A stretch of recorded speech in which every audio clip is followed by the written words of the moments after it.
Welcome, everybody. Tonight is Monday, November 10th. It's about 7 p.m.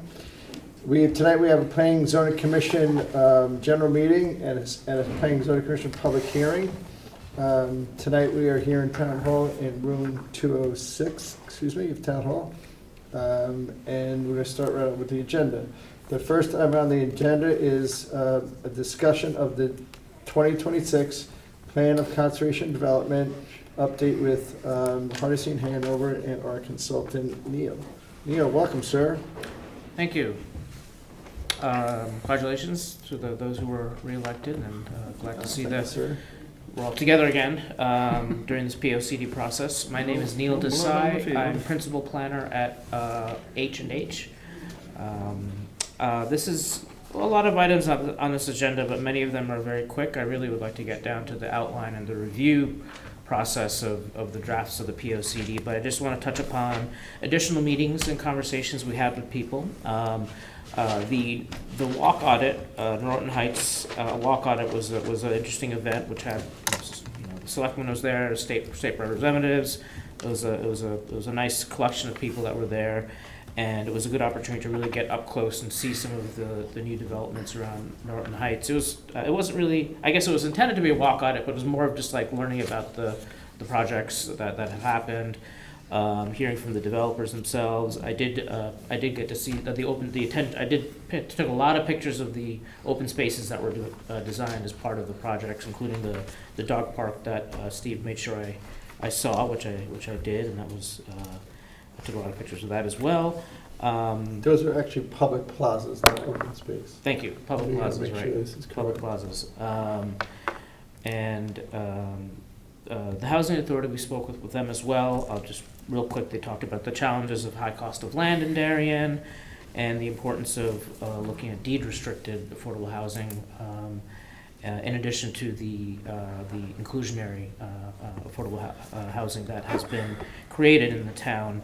And Malcolm Simpson, my colleague, had spoken with the developer V20, gave some insight into who the demographics are of the projects, looking at younger folks from New York City, Gen Zs, divorcees that are from Darien, and empty nesters. And there's some parallels with the survey that I'm going to talk about next. Spoke with At Home in Darien. We spoke mostly about transportation issues for the seniors and what their offerings are. And we are going to meet with Corbin, the other developer. It was a terrible day, so we had to postpone in terms of rain, so we postponed that to mid-November. And so all these items will add. We have a document up on the project website now, which is a summary of all those meetings, and we're going to include, once we're done with all of these, we'll add those to the summaries and notify people that we've updated the document with more summaries of meetings. The apartment residence survey results. So we sent emails to a lot of the managers, and we got a good response in terms of sure we'll do it. But as far as the respondents to the survey, we only got 45, so that's not that many. So I was hoping for more about 100. But I think just in real quick, I'll go through just real quick some of the responses here. I would say. Folks 1 to 3 years have been living in an apartment. I think a lot of them are not sure, which is certainly the nature of an apartment that's rented. They're not sure how long they're going to stay. As you'll see, in the later on in the survey results, a lot of people are at least the 45 people out of the 45 responses, a lot of them were here because of family who live in Darien, and so that was the one of the prominent responses. As far as the household composition, mostly single people, couples without children. However, there are some. There were a few responses with single parents and couples with children. We're predominantly single folks. Just looking at the age demographics, we certainly had the most responses for the 1940s or earlier, which could be due to the senior residents we did have the Housing Authority send the survey out as well, so there could be a lot of those responses that came in. As far as Say that again, you did have the housing authority? we asked the Housing Authority to send the survey to all of their, what's it called, I'm sorry, is it the Royal? The Royals and the is seniors only. Yes, and then Heights.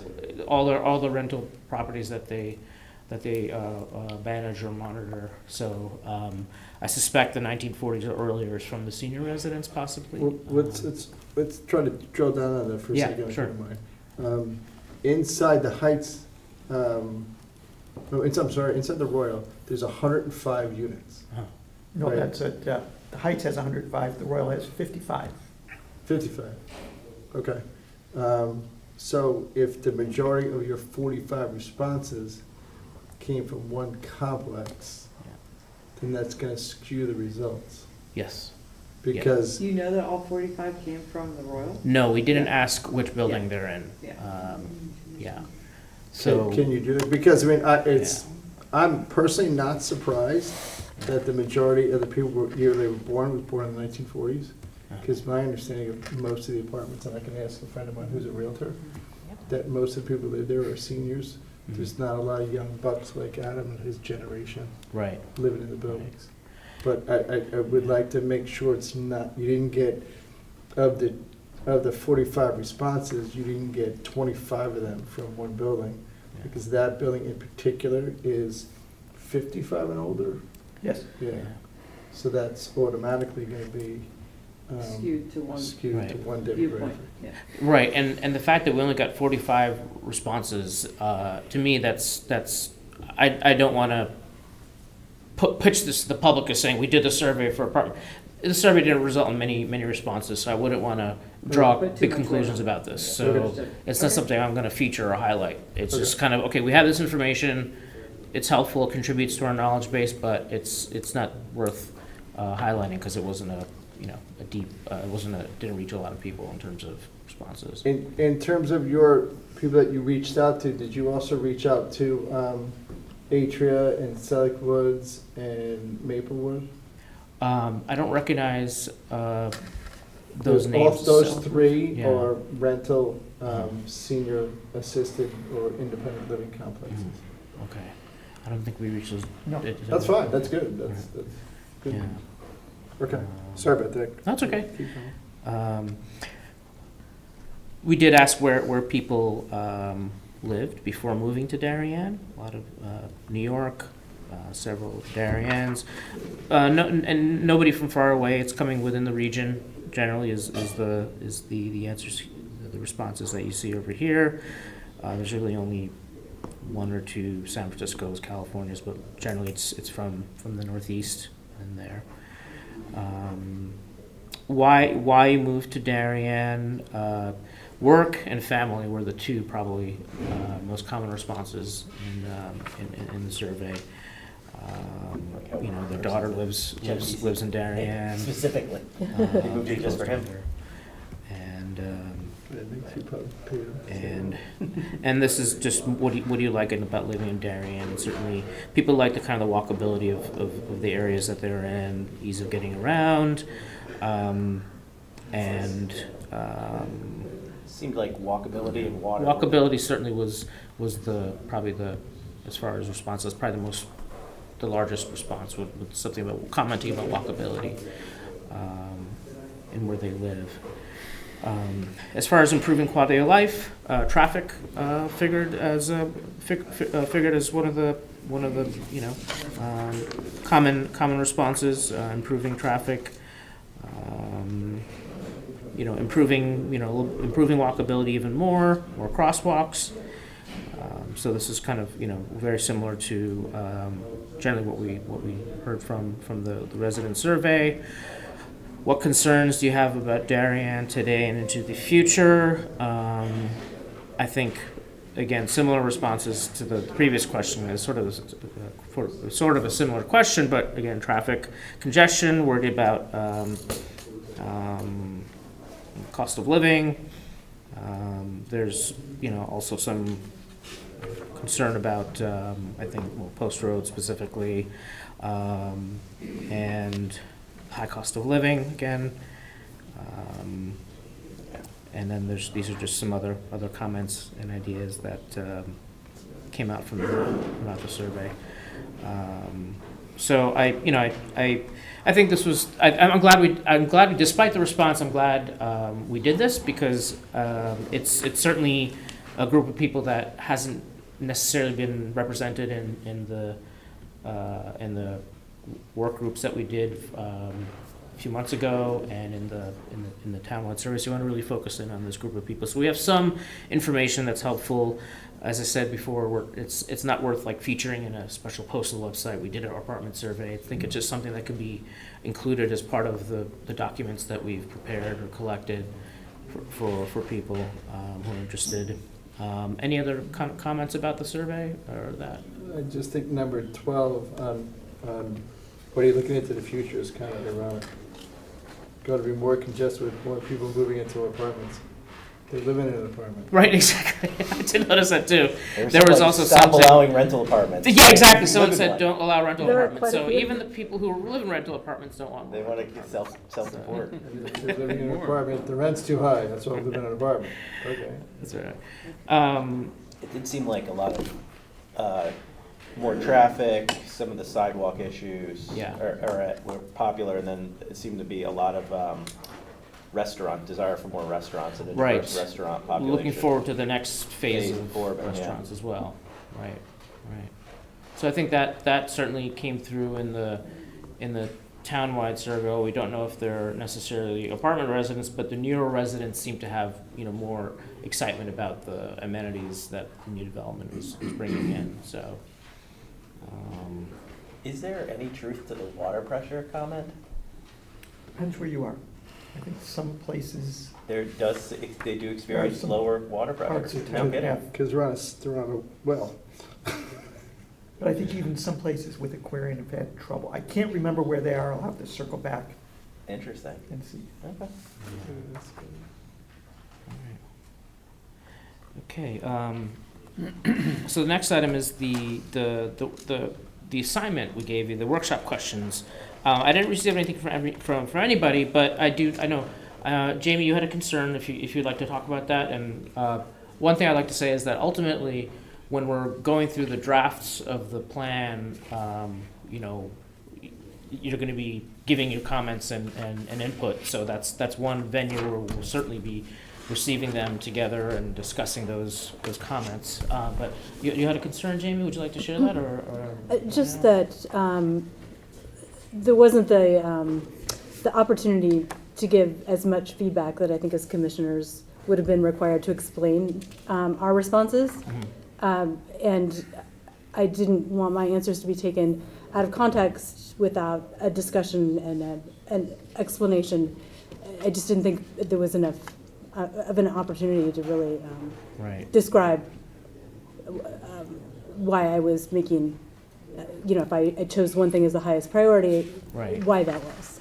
Right. You're right. I mean, that was the nature of it. Is you're each individual giving you our your responses, and there's no what happens. I mean, I would summarize those and come back and say this is the results we have, and that could be a discussion. And if that's something Yeah, that's you want to great. spend time, we can do that. Because we very rarely have working meetings. Yeah. We've never had working meetings. Yeah. Shush them up. So, because I think I would like that opportunity, because what I said earlier was like you certainly will give comments as a reaction to what you read in the drafts, but I think I would like the opportunity to kind of have more of a pre-draft kind of Oh, yeah. discussion about those Yeah. things as well. Or you hear from us when you write it. So if we were to have, if I were to kind of collect everybody's, summarize the kind of the results, and then have a group discussion, is that something that you'd be more comfortable with? I won't be. I mean, we could talk about as far as like the individual responses. I mean, I will. Obviously, that's what I'm collecting for everybody. But my intention is to. I didn't do mine. Did everybody do theirs? No, I think Adam and Amy had given me. That there was only two that had given me. Yeah, I had done one at the round table. Yeah, George was at the meeting. And Yeah, yeah. So you I got was supposed to call you about that, but that's all right. So you got 4 out of You had 4 out of 5? I only have 2 so far. Did George, did you do one all? I did submit one at the roundtable, I Jamie- believe, but Oh, that's I did. right. Okay, yeah, that's what Jeremy had You mentioned. didn't put it in? No, I said that I didn't feel that I could thoroughly give my answers in the Yeah, so That's Jamie had what- emailed I know. us with that concern, and so I wanted to. I don't know that my name would have been on it, would it? I don't think so. I have to look back at. I don't see any place for a yeah. name on it, so I don't think they did. So at the workshop, you actually, on your own, had put it out. Yeah. Had filled out the worksheet. Yeah, yeah, with my We have everything, table so mates. I'll have to look, I can look for that. Don't kill yourself over it. It's okay. It's all right. You gonna do- I get to sit here and participate, so it's, Yeah. You want to do it again, or no, You don't wanna do all it? good. Let them run. Should you do it out loud in front of all of us? I'll do that someday, yes, yes. All right, so how about, Tell us how you feel. It was brilliant, so There you I go, want to make trust sure it. you hear it. how about if we do this? All 5 of us fill it out, and we'll see where Mike is. Give it to you, you copy them, give them back to us, and we talk about it. Sure, yeah. You can tabulate and I'll do what tabulate you and do, do that, just yeah. like you did here, and we'll Yeah. talk about it. So In a don't be working afraid to session. fill it out, it'll be a work session. In a working session. Perfect. Okay, I mean, but I we- looked but at we some will- of I looked at some of the questions too, and I don't know what I'm gonna write, but, you know. But we will have a working session then. is Yeah, what you're yeah, saying, we Because can- that was what I was saying, that I'd prefer to give a more detailed explanation as to, Yeah. just like you had the Yeah. opportunity to at the meeting, right, when you were Right. saying it to him, right? Exactly. Yeah, no, that makes sense. Yeah, and I certainly would want that, that group discussion about that, rather than just simply individually submit it and that's it. I would I definitely mean, want. it's kind of hard to say, like, stormwater management is a low priority, Right. and I don't know how someone would say that, but it's what we do, I'm not sure anybody did say that. you know. Yeah, not many people put that as well, but if, you Climate know, adaptation, you know, I don't care about that. Yeah, like, okay. well, and again, yeah, like, I mean, you know, let's see what comes through, and we can discuss it, we can talk about that. Yeah, so let's, everybody fill it out, we'll send it in, he'll find yours. Well, you do No, yours. I'll don't do go mine. looking for it, don't worry about it, I can do it again. I'll probably have different answers. It only took 10 minutes. It's not a long, sir, you're not out here doing this for 3 hours. It's like 10 Right. questions. I like to overthink things. Yeah. And then Well, that's we'll fair. give them to Fred and Jeremy. Okay. They'll get them to you, you tabulate, spit them back to us, and we can trade papers if we want to. Okay, great, You know. great. And I I'll, mean, I'd be curious to yeah. what other people said. yeah, and I'll send There's back, But I might also say I could care less about parking. the results from the workshop along with that, so you can compare that as well. So that'll be a Okay. productive work group meeting then. Okay, All right, that's a Great. strategy. thanks. When is that? Is that our December meeting or December 2? Might be December 2. That could be, yeah. That could That's when be- you're coming back again? Yeah. Okay. Couple weeks. So then you can write the whole plan during the month of December, January 1st. You're gonna be There done. you go. During the cold and dark of winter, that's the Yeah, perfect time. yeah. That's the perfect time to start doing Because this. this is due July Yeah, 1st. June, right? July, so and Neil's gonna get to this, is It's in the back. kind of keeping this, and now really the drafting part will come into play, as Neil's about to say, is figure out what needs to go in the plan, prepare an outline, and every month showing up here with another chapter or two. Yeah, probably, or 2, I would probably suspect. Yeah, because I want to talk to you about this. Well, yeah, so we'll get to that second. Yep, that's the 2016 one I included. Just, I wanted to highlight what our plan for ways to improve upon the 2016 POCD. And I think it involves particularly how the recommendations are communicated and organized. That's really what I'm really focusing on. It was a very thorough document, and but I think something that would be very helpful. Well, number one is to all the action steps currently in the 2016 are just listed, without any sort of level of priority or short-term, long-term, or mid-term. So I think the idea is to bring that kind of phasing thinking into the recommendations. So you're not just encountering a list of recommendations, but some things that make sense in terms of steps that come before the next. Okay. So that's one way to look at it. I think the action steps, that's the term they used in 2016 as far as for recommendations, to make the descriptions more precise and include more supportive content. I think it would be helpful to include, sometimes the recommendations are very short, but I think they can, in 2016, I think to improve upon that, I think there could be a little bit more precise guidance or supportive content, examples from other Connecticut towns, that sort of thing. That's included along with the actual recommendation itself.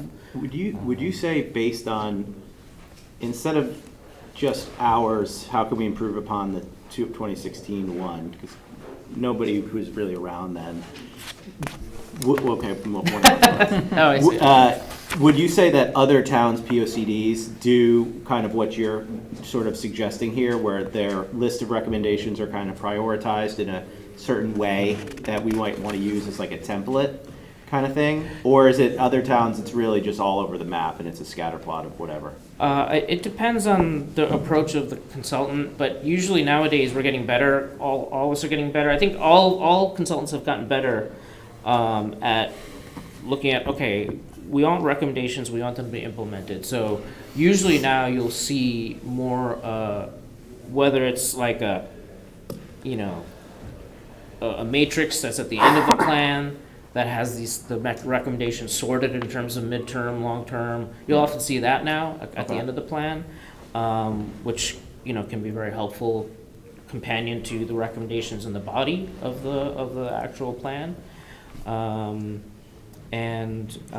think I don't see as much the priority, because I don't see as much priority in POCDs. I do see the short-term, midterm, long-term, but I don't often see, these are the kind of the 4 priority Right. topics or areas that. That's my concern, is that we don't want to box ourselves into what we might think is a priority in 26, but in 32 might not be a priority anymore, but somebody is going to come and say, it's the priority now, so I want to be able to do X, Y, or Z.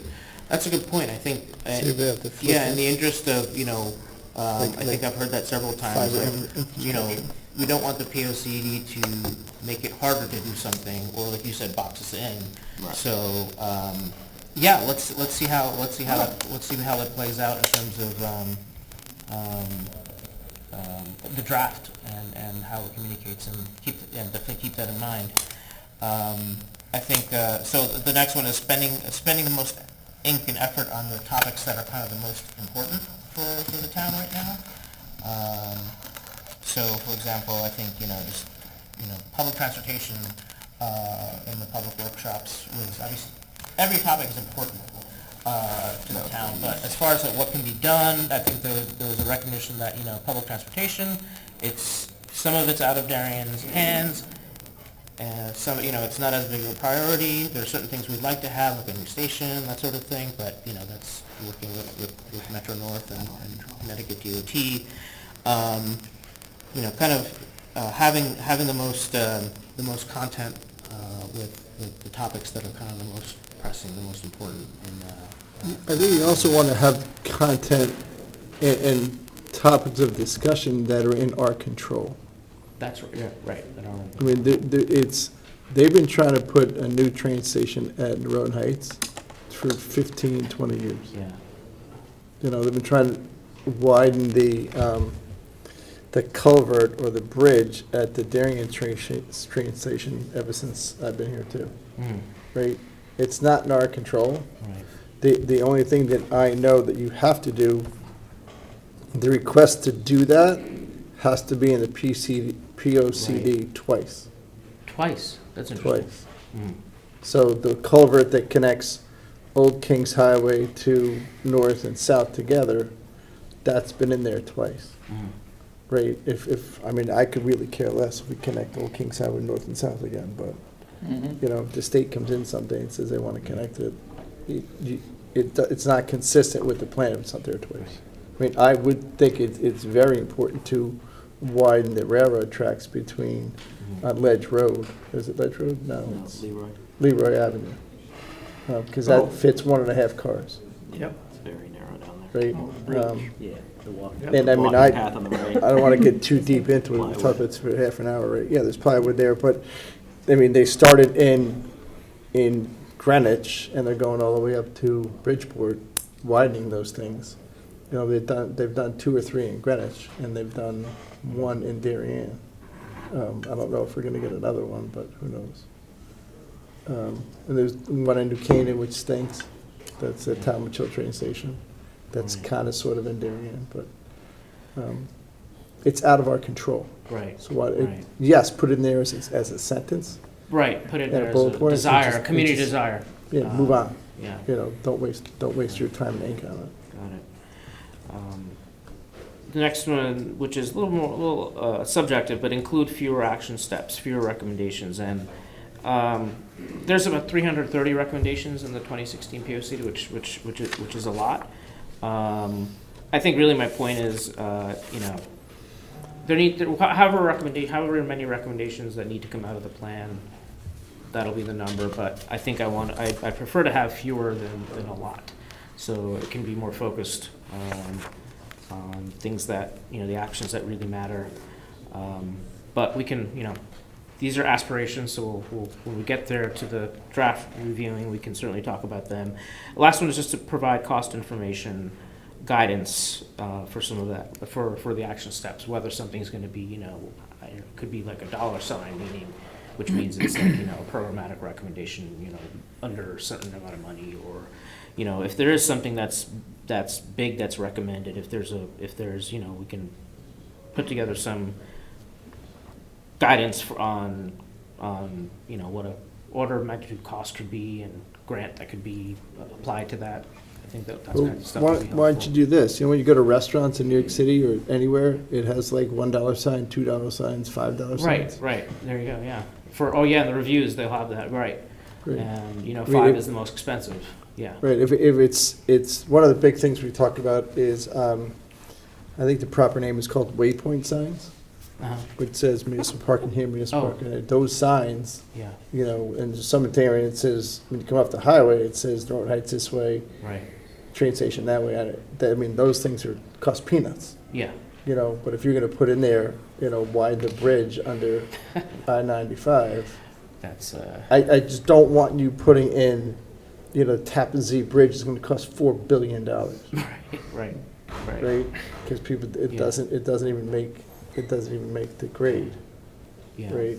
I mean, you can, I think one thing I think I got an email about, and it's also in the 2016 POCD, is a connection. Jeremy, what is it? Is a connection underneath the tracks to Kings Highway? that's what I was just talking about. Yeah. Yeah, and North that's and like south of Kings Highway. yeah, which that's a big ticket item. Yep. Sure. Yeah, big Yeah. ticket item. I wouldn't waste a whole lot of time thinking about it. You know, if you're talking about restriping roads and street parking lots and adding sidewalks, Ed Gentile's got those numbers like that. Right. That's, I think it's $65 a linear foot or something like But that. it might not be the same in 10 years. Correct. No, you're 100% right. That's the inflation factor. So yeah, just so I think just to provide a sense of the magnitude of costs of the recommendations, and where we can provide more detail, we can provide more detail. So those are just some things to see in the drafts, and we can see how that plays out. The next summary POCD requirements. This is just I'm not going to go through this in any detail, but you know, this is obviously our we have to make sure that we're meeting the state statutes, and so I always have to review this every time I'm doing a POCD. I have to review this because there's the shalls, what you have to do, and the mays, what you might do, and they added a few other things which I highlighted in yellow on this page here. That are new since the previous POC, I think they were, I don't know exactly the date, but they were after 2016. So, for example, the need for technology infrastructure in the municipality is one thing that was added. What does that mean? Because does that mean Cable TV. better IT systems in town hall, or does that mean like speed readers and cameras? It could be that. It could be Anything? You know, it could be upgrades to the permitting system. or, the planning and zoning uses. So it could be a whole range of technology things. But it's really just like a specific IT related around zoning. Yeah, essentially it's anything Digitized, basically. tech. I think maybe It could be even, Open Gov, it can also be 5G. you know, That was a big thing back when Jamie was in it. They was trying to get 5G in town. that's right. 5G is a an huge issue. I'll see. I'll check. I'll see some other kind of recent POCDs to see how they address that with, just to make sure I'm covering our bases in terms of. I think it's, my assumption has been that it's going to be all those things that we just talked about. Cablevision wanted to buy all the lampposts on the Post Road. They were to buy all the lampposts on Post Road and make them all 5G. I was like, what? And No, that didn't happen. so I put this here as kind of a comparison. This is the 2016 POC table of contents.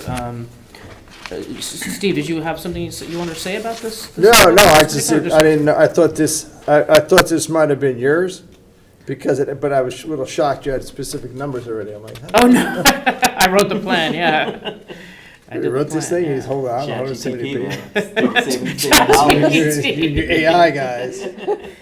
Yeah, no, Typing with 2 fingers. this is the table of contents just for the 2016 POCD. And just as you can see, the crux of it is conservation strategies, development strategies, infrastructure strategies. And that's something I'd seen in a lot of older POCDs, that organizational structure. Any outline that, the outline that, so I just put that there as a comparison, okay, this is what it was then. And this is a draft outline for the 2026. I fully expect this to change a lot as we move along, as we move along. When we start writing things, we start realizing maybe this should go there. But this is a start. I think the executive summary could be something, I'm wondering if it could be designed as something that could be kind of also, just like something that could be removed from the document as a file and print it out. And I don't know, so I'm just That's a thinking great out loud. idea. There's things that you can put in the library. So here's the executive summary. If you want to look at the full POCD, you can look at it, but this is kind of what the gist of this plan it's all about. So that's something to have in mind. The first, essentially the first seven sections are really the introductory sections.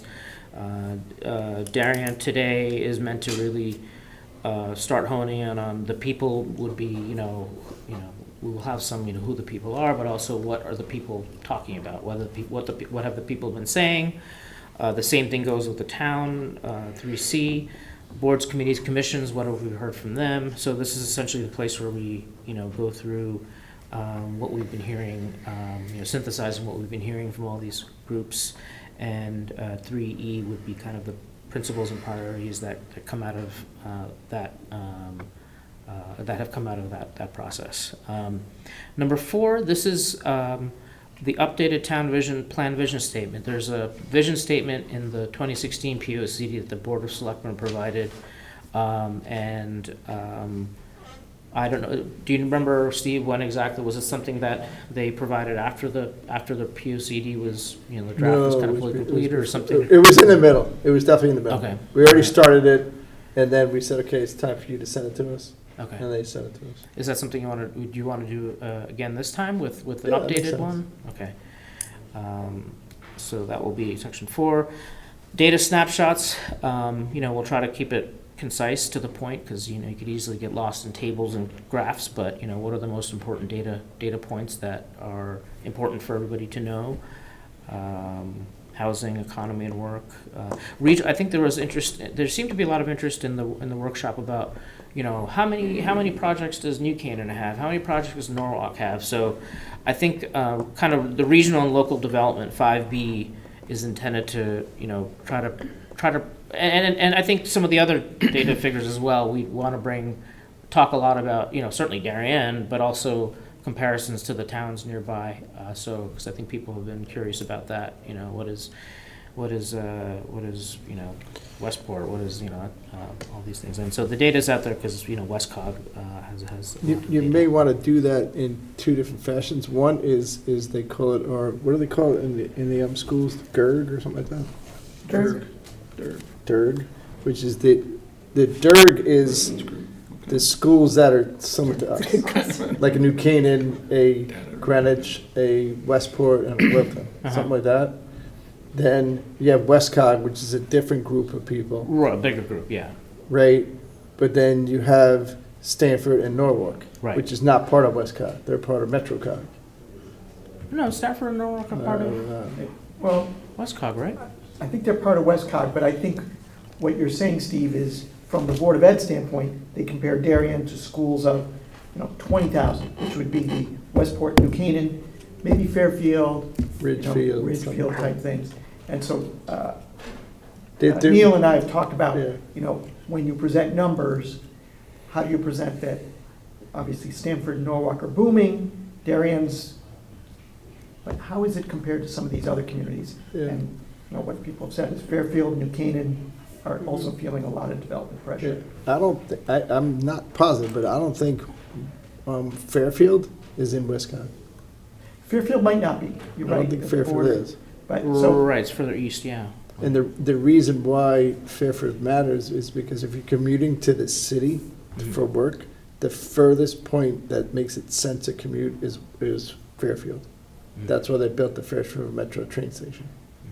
So people that, if they can't, quote unquote, and I'm not trying to be mean, or if you can't afford a New Canaan, a Darien, or a Greenwich, and you want to buy a house, you stay on a commuter line. The most reasonable commute in Connecticut ends at Fairfield. People from Stratford do not commute to Manhattan on the train. So So- but that should be part of your It's not yet. peer group. Some do. Yeah. So I you're mean, saying at there's, one point in time, like Warwick, all the cops in New York City lived in Warwick, New York. I don't know why, but they just did. Okay. And then the traffic got worse, and they built a new bridge, and then they stopped, and now they're doing it again.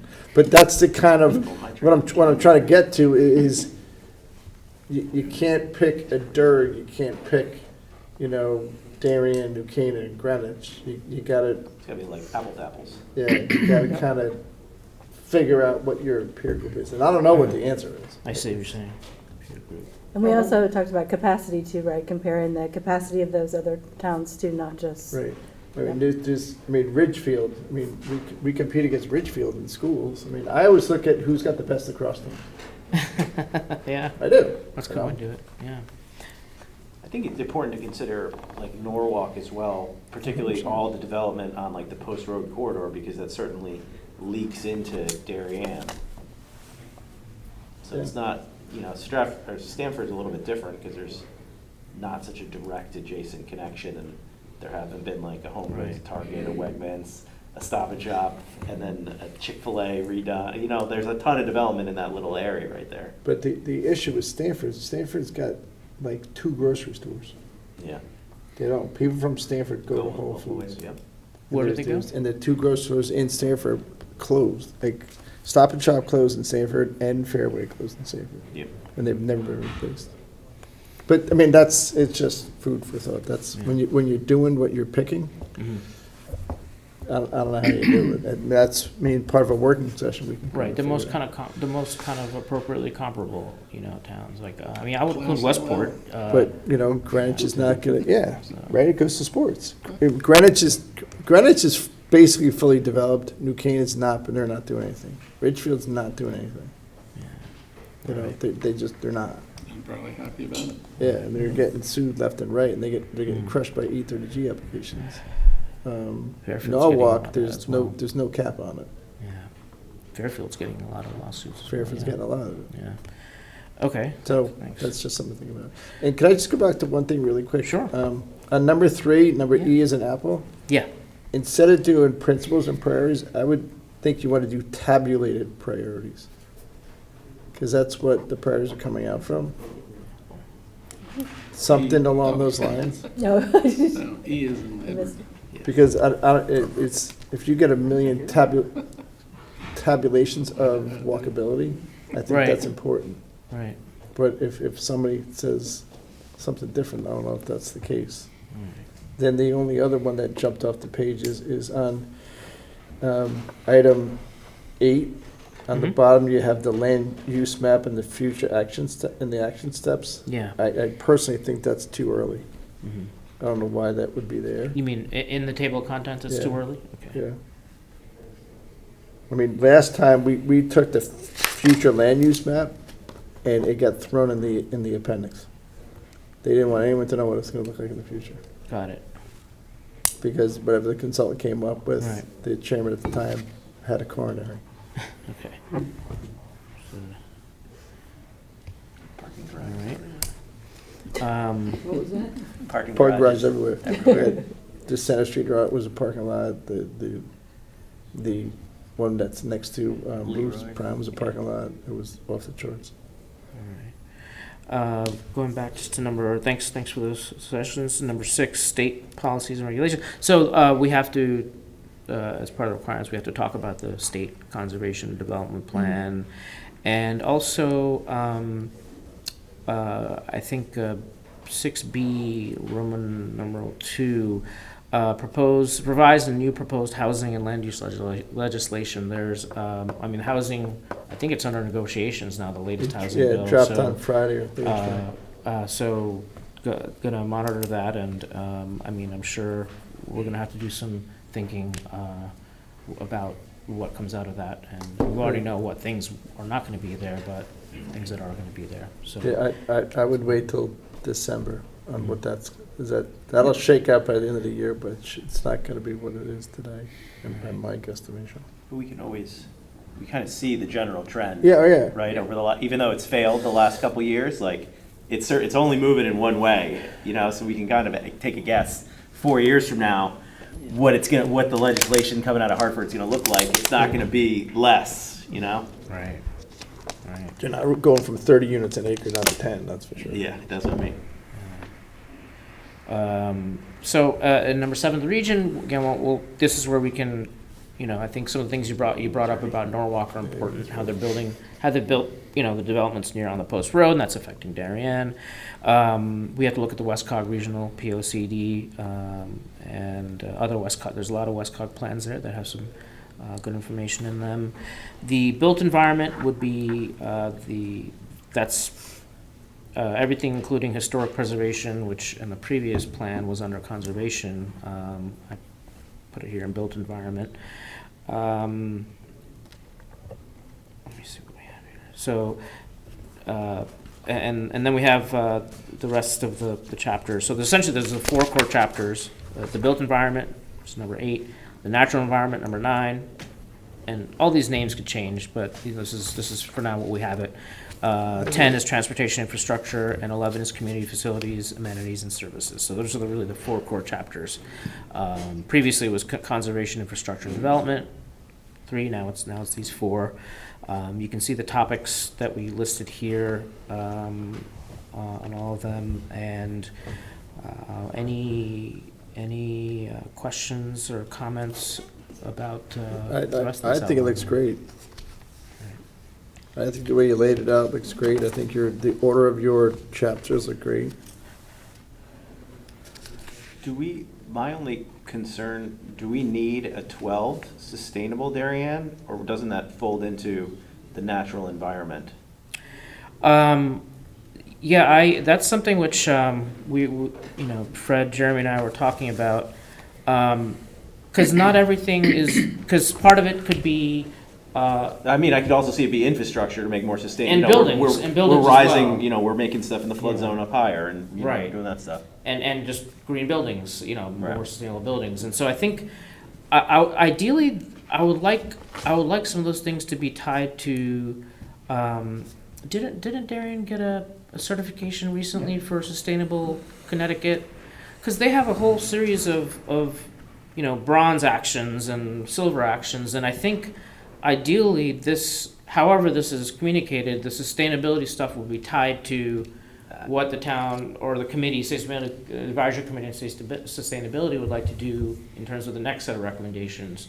So, right, so for now, yeah, I did put it separately, but that's something which, you know, we kind of toyed around with, but, The sustainability, people are gonna want their own section, trust me.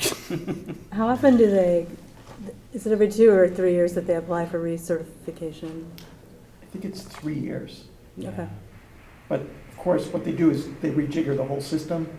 So what you might get 2 points for in one year, hey, you're saving food scraps, you might get 5 points in a Mhm. different year. Right. So everything, having been through a couple of these, it's just a never-ending, They move the Yes. goalposts, so they make it, yeah, You they get move the more for it. goalpost.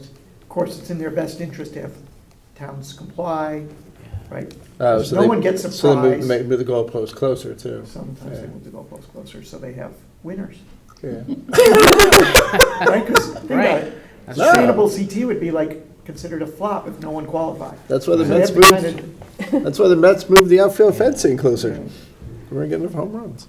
I mean, it follows the New York State Climate Smart Communities. It's the same program interface. It's interesting because, and that's what I had done before, trying as much as possible to link it to the sustainable CT, but maybe it doesn't have to be. Maybe it's just, you know, maybe we don't link it to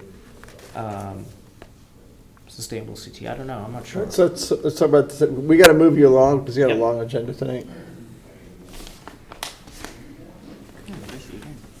So, Look at the calendar. Just you're back. oh yeah. Sorry, that's I realized it That's was a large important. piece of paper. But 12/12, December 2nd is our next meeting, and I think the program for that is to discuss the worksheet, the worksheets that you all have sent me and the Yep. that sort of thing. So the other question I have is then after that, I think that's when we would start to want to have the whatever we plan to have in terms of chapters. You know, for example, maybe chapters 2 through 7 is the kind of the first set because it's all the kind of the preface materials. But beyond that, I have questions about like how far in advance, how much time would you need? How much time would you need for in advance of a meeting for any? You know, say we're sending 2 chapters or something. You know, 10 days, 10 days is what you. I was gonna say at least a week. yeah, 10 Okay. days. Because if we got it on our Thursday drop, you're not gonna be ready by Tuesday. At Okay. least I know I'm not. Yeah, at least know, a week 10 would be days. good. Yeah. Okay, I'll say 10 days. I think that's a good Yeah. number. Because these guys drop stuff to us on Thursdays, and Right. if And it's gonna be everything ready on gets sent on Tuesday. paper to you, printed out on Only paper? this guy. Oh, or you, that's you, okay. My friend Greer can print it. The Luddite over here. We got a lot this of is- trees. You should Maybe see this my is something we garage. can cover over Fill 2 email, but dumpsters. how each person prefers to make comments, whether it's written on a piece of paper, whether it's commenting on a PDF, Right whether there. it's No. taking, you know, page 2, you know, do this, page 3. I think maybe it's something we can do over email, because I just want to, I need to coordinate that for my sanity, so, Yeah. know that, so we'll do that over email. Okay. And the next thing, I think, the next thing I'll do is come up with a schedule for what exactly we're gonna have you review and when. Okay. And I'll work with Perfect. Jeremy and Fred to Wonderful. get to that, so. Great, Thank you. Thank you. thank you. Moving right Square. along. You good? Good, Okay. thanks. Next item on the agenda. Perfect timing. Election of officers of chairman, vice chairman, secretary, blight review board appointments. How do we want to do this? Usually the person that runs this portion of the meeting is the most senior person on the board. I think Who's that's that? still, Not you? me. I think it's still me. Yeah. So is that okay with everybody? Yeah. Okay, all right, so the first thing we'll do, we'll take nominations for the chairman of the Planning and Zoning Commission for the next fiscal year. I would like to nominate Steve Albani.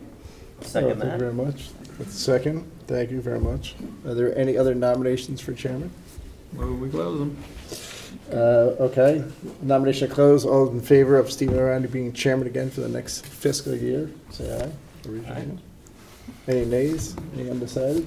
That would be 5 to 0 to 1. Thank you very much for the confidence and support, I appreciate that a lot. Next item on the agenda would be the election of a vice chairman. Are there any nominations for vice chairman for the Planning and Zoning Commission for the next fiscal year? George? I'd like to nominate our proven vice chair to continue in that role, Mr. Balgach. Fantastic. Second that. I second A that. second Or that. that. Fantastic. Excellent. Are there any other nominations for vice chair? Seeing that everyone have already seconded one person, all right, the nominations are closed. All those in favor of Adam Balgash being vice chairman for next fiscal year, say aye. That's 5-0 to 1. The third item is the nomination of secretary for the next fiscal year. I would like to nominate Jamie for that position. Second that. And a second over here for that. Adios, Google search. Any other nominations for secretary? Nope. All right, I would move to close the nomination for secretary. All those in favor of Jamie being secretary for next fiscal year? That's 5-0 to 0. Next item on the agenda is the Blight Review Board appointment. I would August position. like to appoint George Riley for that. What'd I ever do to you? Second Can we get a second for that? You have a third for that and a fourth for that? I think we do. Any other nominations for that? No? Sure, no. Even though it's an appointment? Okay. All in favor of George Riley for the Blight Review Board position? George Riley, congratulations. Oh, thank you very much. Go get him. Go get him, man. Yeah. Any nominations for Lower the our taxes, fine George. committee person? Is going to be on that? No? Not yet? We have no fine committee No. person? No. Are we good with election of officers? Yes. Okay, fantastic. Thank you, everybody, for doing that. Next item on the agenda is adoption of a 2026 commission meeting schedule and the 2026 Aquifer Protection Agency schedule. In our package, we got a draft of the calendar meeting for 2026, starting on Tuesday, January 6th. It's basically 3 meetings. It's basically 3 meetings a month for 10 months of the year. We have the month of August off and the month of December off. Jeremy and Fred take very hard pains to make sure that we don't have any meetings during vacation weeks or school weeks. It pretty much follows the school calendar. And I bet you there's not a meeting on election day either, because election day is going to be November 2nd next year. Any questions on this? I said that right. You guys didn't put vacation Nope. weeks in there. Pretty good. Right, All we double check that. And if we do find something, maybe we'll. Okay, entertain a motion to accept the draft calendar as submitted. Adam makes a motion, Jane makes a second, all in favor? Okay. The next item is the Aquifer calendar. We have a meeting scheduled for January 20th, 2026. It's required by statute to have the Aquifer Protection Agency. That is a subset of the Darien Planning and Zoning Commission. So the meeting for that is January 20th, 2026. Let's make sure we have, it's the same night as we have a Planning and Zoning Commission meeting. Can I get a motion to approve that? George makes the motion, Amy made the second, all in favor? Great. Fantastic. All right, those are taken care of. All right, that is the end of the current general meeting. I think we can go back into it at the end, yep. Then we're going to put into the public hearing. The first item on the agenda is continuation of public hearing regarding proposed amendment to the Darien zoning regulation, COZR number 4, 2025. Proposed amendment to the Darien zoning map, COZM number 2, 2025, also known as PL 25-145, put forth by Xanadu Capital LLC. Proposed to amend section 462 of Darien zoning regulations to remove the restriction that design office multifamily residential overlay zone, also known as DOMR, can only be applied to lots in the designated office DO zone as of the date of adoption of the section. The proposal to apply the DOMR overlay to 76 Tokenique Road, as shown on Assessor's Map number 38 as Lot 2 in the design office zone. The full text of the proposed amendment are on file and available in the town clerk's office in the Planning and Zoning Office for inspection and online at darianct.viewpointcloud.com, known as PL 25-145. The public hearing opened on October 28, 2025. Mr. Riley, you're. I am recusing myself. See you later. Thank you. It the record reflect that George Riley, Commissioner, recused himself from this application. I'm going to just get a quick overview on it. We switched the zoning for 76 Tokenique Road to be DO on a prior application. And with the way when we wrote the zoning code for the overlay zone back prior, it had to be in the DO zone at the time. This is one of the only projects that would love to be converted to a multifamily building in all or in part, because the way that the law was written at the time, we're being asked to adjust it. I think I said that right, Fred? Yeah, that's right. Okay. Just as a quick note too, in the State House of Connecticut right now, there is a as of right provision of current law, which is known as, I think it's still called 5002, right? I believe so. I think they kept the number the same. Where It's a every different number. commercial building, as of right, could be converted to multifamily, so it makes this whole thing a moot point anyway. But that's still in discussion, but that's been on the table for at least 4 years now. You want to add anything before I turn over to? Yeah, Seth? sure, just real quick. The commission did open the public hearing on this at their last meeting on October 28th and continued it to this evening.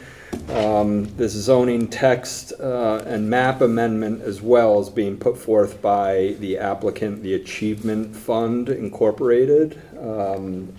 As was legally noticed and included on the agenda, we note that the application was put forth by Zandu Capital LLC, which at the time was the contract purchaser for the property. It did close under a different entity, and that is the Achievement Fund Incorporated. So the building's already sold? It is sold, yes. Okay. This property was, as you noted, Steve, the property was rezoned to designed office from designed commercial in 2022 in connection with an application put forth by Guidepost Montessori. If it was to be rezoned back to that designed commercial zone, apartments are allowed by special permit on upper floors within that zone. However, they are going in a different direction. The applicant proposes to amend section 462 of the regulations to remove the restriction that the DOMR overlay zone, that's the designed office multifamily residential overlay zone, can only be applied to lots in the DO zone as of the date of the adoption of the section. So what they've put forth, what the applicant has put forth is a revised section 462, which would read as follows. The site shall be in the designed office zone and served by public water and public sanitary sewer at sufficient capacities to serve the redevelopment of the site. The second portion of this application before the commission this evening is to apply the DOMR overlay zone to this specific property, to 76 Tokenique Road. That's a separate application, then, right? That is in this application. It's a two-part application. Okay. So the first part is to amend the DOMR zone. Part two of the application is to apply that DOMR zone to the subject property, to 76 Tokenique Road. Okay. Before we go a little bit further, then I'm going to turn it over. The way the word is stated, where it says serve as a redevelopment of the site, do we also want to add or the conversion of the building? Because we're not redeveloping this site. That came up when we did 3 park lots. because when it was originally drafted, it was supposed to convert buildings. And they wound up bulldozing the building, was the plan, which was legal. And it was the way it was drafted, but that was a nuance that was not notified. That's the same thing that's happened to it's the opposite, it's the same thing happened to Thorndale Circle. So let's think about that, but I'd like to turn it over to Ms. Zabatakis and have her make a presentation, and maybe she has a thought about this, because she's the one that I think drafted the proposed text amendment change. Okay? Thank you. Ms. Zabatakis, please take it away. Hi, Amy Zabatakis, Rucci Law Group. I'm here on behalf of Zandu Capital, who is the project manager and the owner of the property, which is the Achievement Fund, Inc.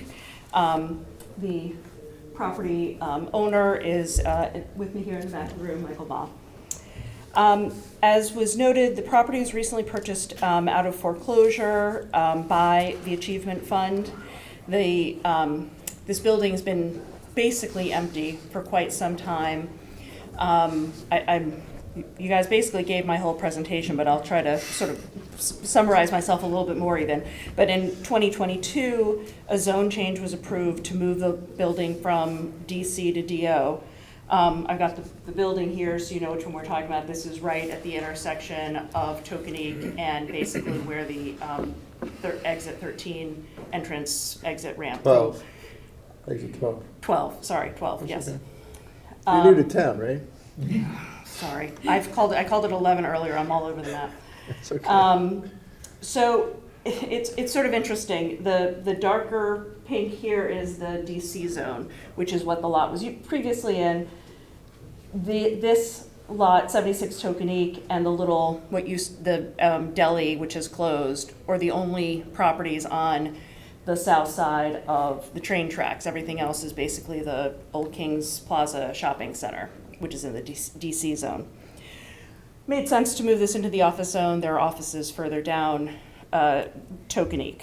At that time, the approval was for the Montessori school to go into the property.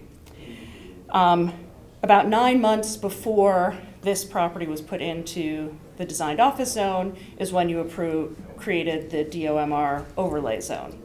And as was noted, within that regulation, it states that it would apply to properties that were in the office zone as of the date of the adoption of the overlay. I've spoken with staff, we've looked through the regulations. There's nothing in the minutes that seems to indicate that that was an essential part of the approval at the time. There also hasn't been a big rush of properties trying to convert into the office zone. As far as I can tell, this is the only one that's gone into the office zone. So we would like to remove that restriction in the DOMR overlay that would restrict it to lots in the office zone prior to the date of the adoption.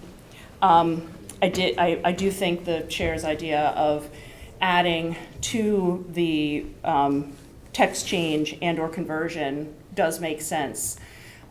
Because I think that's sort of the point here, is we're trying to convert a number of office buildings without necessarily tearing them all down and starting new. And that's exactly what's happening here, this property. And I'll get into that when we go through the special permit application, but we're not doing anything to the outside of that structure that you saw a few minutes ago. It's just going to be converting the inside.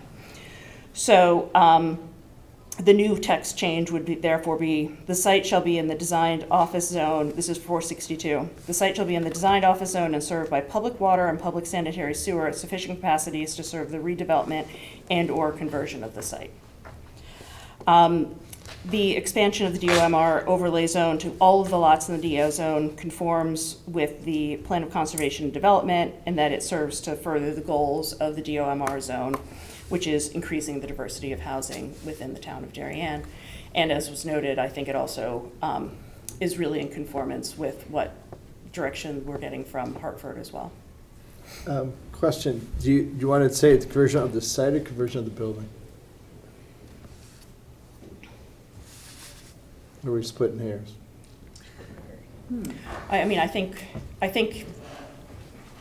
I'm okay with site, because I think that includes the building, because you have to consider the whole site when you're doing this conversion, because we've got to look at the parking, et cetera.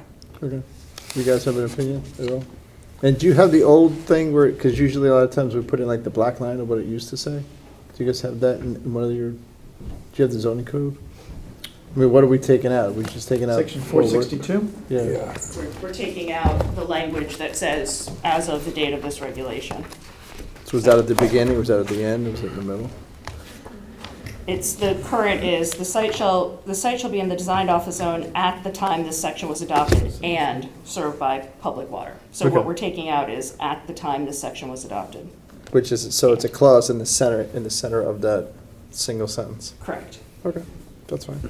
To me, this is really straightforward. Any questions for Amy on this Just one? one question, do we know to our knowledge if there's been other properties that have been, that this would capture unintended consequences?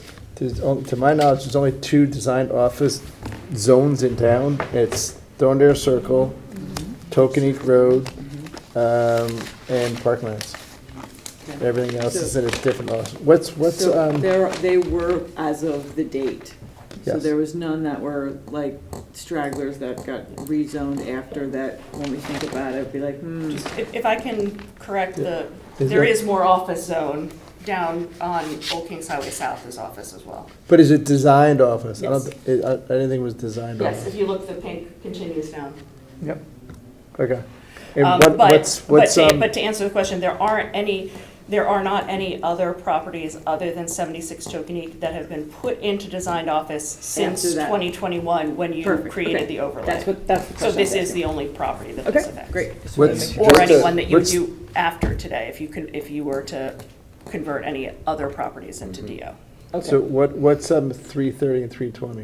What's that thing? Mr. Fletcher's buildings, which are behind Duchess. Next to it, that's just behind Duchess. Was that designed office also? Yes, It is designed office, okay. yep, you can see here, Old Kings Highway right at the end, and that is that designed office area. So that's one designed office area, the other one is Parklands, Building 1, Building 2. What Amy's described is these 2 buildings on Tokenique Road, and then the south side of Old Kings Highway South, I think there's 5 Yeah. But buildings. I think what your point is, there's no building that's trying to jump into the design Yeah, there's- office zone just for kicks. Right. Correct. Because they would be doing it for a double switch. got it. Okay, that was my question. Just to take that a step further, we don't expect any properties to rezone themselves as office, DO, just to take advantage of applying that DOMR overlay And zone. and if they on did, top of We'd- it. we'd know that that we was would right. then know that that was an implication. Right. Right, Going plus, forward. plus it, Yeah. what Amy said earlier, for example, like the little building that's on the corner of Monroe Avenue and Ledge Road, that's a design commercial today, and if they wanted apartments upstairs, which they already do have upstairs, you could do it anyway. There is some other DO zones, which is by Nielsen's. And then there's Across the some street from Worcester Court, that area, designed, But DOMR already applies to all of Right, that. Yes, Correct. they are, Right. yeah. Yes, so you're- and So this is if it. this property was still DC, we would be able to put do it. residential on the You top wouldn't floor. be- It's just, yeah. we want to be able to continue to be able to have office on the first floor. Got it. Okay, Okay. And we're only here because of a 9-month gap. great. Yeah. Correct. Yeah. Any questions? No. Any questions? Any questions? Nope. Okay. Those are the Would only I have. anybody in the public like to speak to this application? Seeing none. You have anything else to say? It was pretty straightforward. I'm just staying so I can talk about the special Okay. permit. So let's, motion to close this hearing. All in favor? Okay, this hearing is closed. and- Amy made the motion, I made the second. got it. Well, we all- yeah, Staff. Thank you. Not me, Amy. Yeah, sorry, no. Amy, the commissioner. Cool. Ms. Barclay. We go by Amy B and Amy Z. They're in my inbox, the same, right next to each other. You good? I'm We'll good. move down. So we might deliberate this on this tonight, we don't know, we'll see. All right, next item up for bid. Continuation of public hearing regarding special permit application number 262, B as in boy, known as PL 25-146, Xanadu Capital LLC at 76 Tokenique Road. Proposed to establish 3 residential apartments on the upper floor of the existing building on the property as enabled by the placement of the designed office multifamily residential overlay zone, DOMR, on the subject property under a separate application known as PL-25-145. The 0.44 plus minus acre subject property is located on the north side of Tokenique Road, approximately 675 feet east of its intersection with Old Kings Highway South, and is shown on Assessor's Map number 38 as Lot 2 in the designed office zone. The public hearing opened on October 28th, 2025, and hopefully it closes tonight. Do you want to say anything else? Just real quick, Steve. Again, the commission opened the public hearing on this matter at its meeting last week, October 28th, and continued it to this evening. This application was submitted in conformance with Section 1000 of the Darien zoning regulations under our special permit regulations. The application before you is to create 2 one-bedroom apartments and 1 two-bedroom apartment on the second floor of the building. The existing office use on the first floor will be retained. There are no changes proposed by the applicant to the site plan. There's currently 25 parking spaces on the site. The existing office use requires 9 parking spaces, and the proposed residential use would require 5 additional spaces for a total of 14 required spaces. So there's quite a bit of extra parking on the site. The application was referred out to the fire marshal. Fire Marshal Bob Bush submitted an email for the record dated September 22nd, in which he notes asks several questions and has some concerns relative to the lack of a fire lane. He specifically notes that a fire lane should be provided. However, there is some back and forth between the fire marshal and the applicant, and it was ultimately agreed that the applicant would provide a no parking fire lane signage along the drive aisle near the front entrance to the property, and that's where it was left between the applicant and Mr. Bush. And Joe, Mr. Bush said, "Joe, thank you, that'll work." That's right. He's very short with his words. And a few words. That was just for the fire lane, right? The other comments weren't addressed. No, that was for the parking. I mean, the sign that says no parking. Right, that was relative to the fire lane, to the lack of the fire lane. He also notes or has some additional questions, including he questions what the proposed use for the first floor and basement were. Stairwell. Will there be, will the interior stairway discharge to it, as is currently an unenclosed open stairway? But a lot of that's building permit stuff. A lot of that is building permit It's all building. It's got nothing items. to do with us. Correct. Yeah. One last thing, the local traffic authority also submitted an email for the record on October 29th. The LTA notes one concern regarding the residential apartments would be the lack of sidewalks on the same side of the street as 76 Tokenique Road. One would have to assume that some, if not most, residents would be taking the train and likely walking to the train station. There's a sidewalk across the street and no sidewalk near the building. I would suggest a crosswalk in the area in front of the adjacent building, which is number 72. And that's the closed deli? Yes. Okay. I want to address that when we get to it. Yeah. but- No comments were received on the application from engineering, the building department, or health department. No public comment was received on the application either, But it was referred out to those other people. but it was Correct. referred out, Yeah. correct. Okay.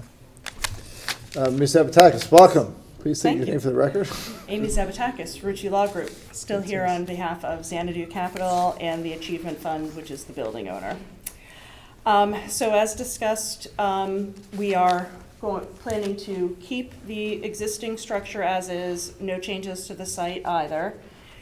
The first floor would have 2 offices, which is what is there currently.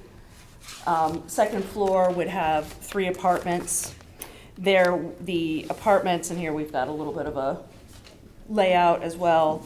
It would be a 769 square foot 2-bedroom apartment and 2 1-bedroom apartments, one of 681 square feet and the other 545 square feet. So not big apartments, but I think a nice, again, add some diversity of housing to the town. This isn't something that we've got in a lot of other areas. There's, as was stated, there's more than adequate parking on the site. There's 25 existing parking spaces. As we discussed previously, in 2022, the application that was before you was for a Montessori school, and there was quite a bit of discussion about the traffic. That is, I think, pretty apparently a far more traffic-intensive use of this site than what's being proposed. So it was agreed that no traffic study was needed for this proposed use.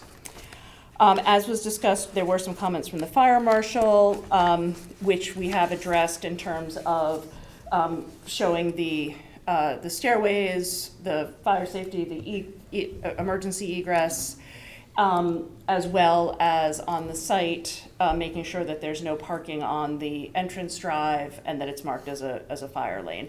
Again, there's so much parking, there's no reason that anyone would ever park in that fire lane. We also, as was discussed, received a note from the police about sidewalks in this area. I have to say, I've spoken with the engineer who spoke with the fire marshal about Joe Sandor is the professional engineer who's been working on this project. And we don't agree with putting a crosswalk in. As was noted, this site is really right at the entrance to the highway. So it's not really an area where you want to be crossing the road in this area. There is space adjacent to this lot, adjacent to the, actually, I think I've got my next slide, yeah. There is space adjacent to this lot, adjacent to where the deli is, and then as you, oh God, sorry, continue down, sorry. Hopefully you can still see it. We can see it, you're good. As you continue further along, that's where there's the vertical, the head-in parking along Tokenique. People park in those spots and walk down to the train station all the time. I think that it is, the engineer's opinion and mine is that it's probably actually less safe to try to put a crosswalk in this area. And it's also a state road, so trying to get one in is going to be a bit of a challenge. Also, he is suggesting that we would put one in on the next lot over, which isn't even my client's property. So all in all, I do think, because I agree, I think that one of the nice things about this location is that people are going to walk both into town, to the train station from here. The office folks on the first floor may take the train and go do the reverse commute as well. But I don't feel that there's any need for them to necessarily be on the sidewalk on the other side of Tokenique Road in this area.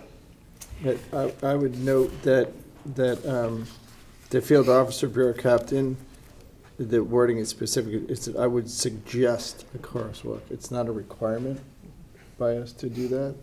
I do 100% agree with Ms. Zavatakis that it is a state road.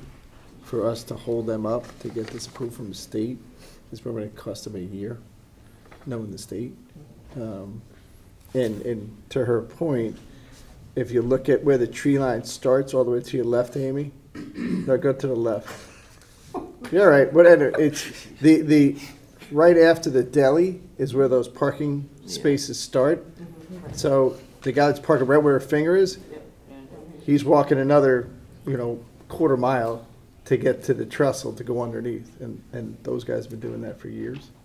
And you're only talking about another, what's it, 400 feet or 200 feet? And even if you did put the crosswalk in, they probably wouldn't cross the street to then have to cross the street back again to go into the Yeah. trestle. They'd So- do- There's plenty of room too. I run over there all the Yeah, I time. don't There's, think even with the that would spaces, there's still 10 feet Yeah. of room behind them to walk. It's not Yeah. dangerous. So I don't think we're doing a disservice to the field bureau captain by not requesting that. If you think later, when your client owns a building, that they want to put it in, that's up to them, but it's a suggestion, it's not a requirement. Thank you. Are you done? Because I do have one question.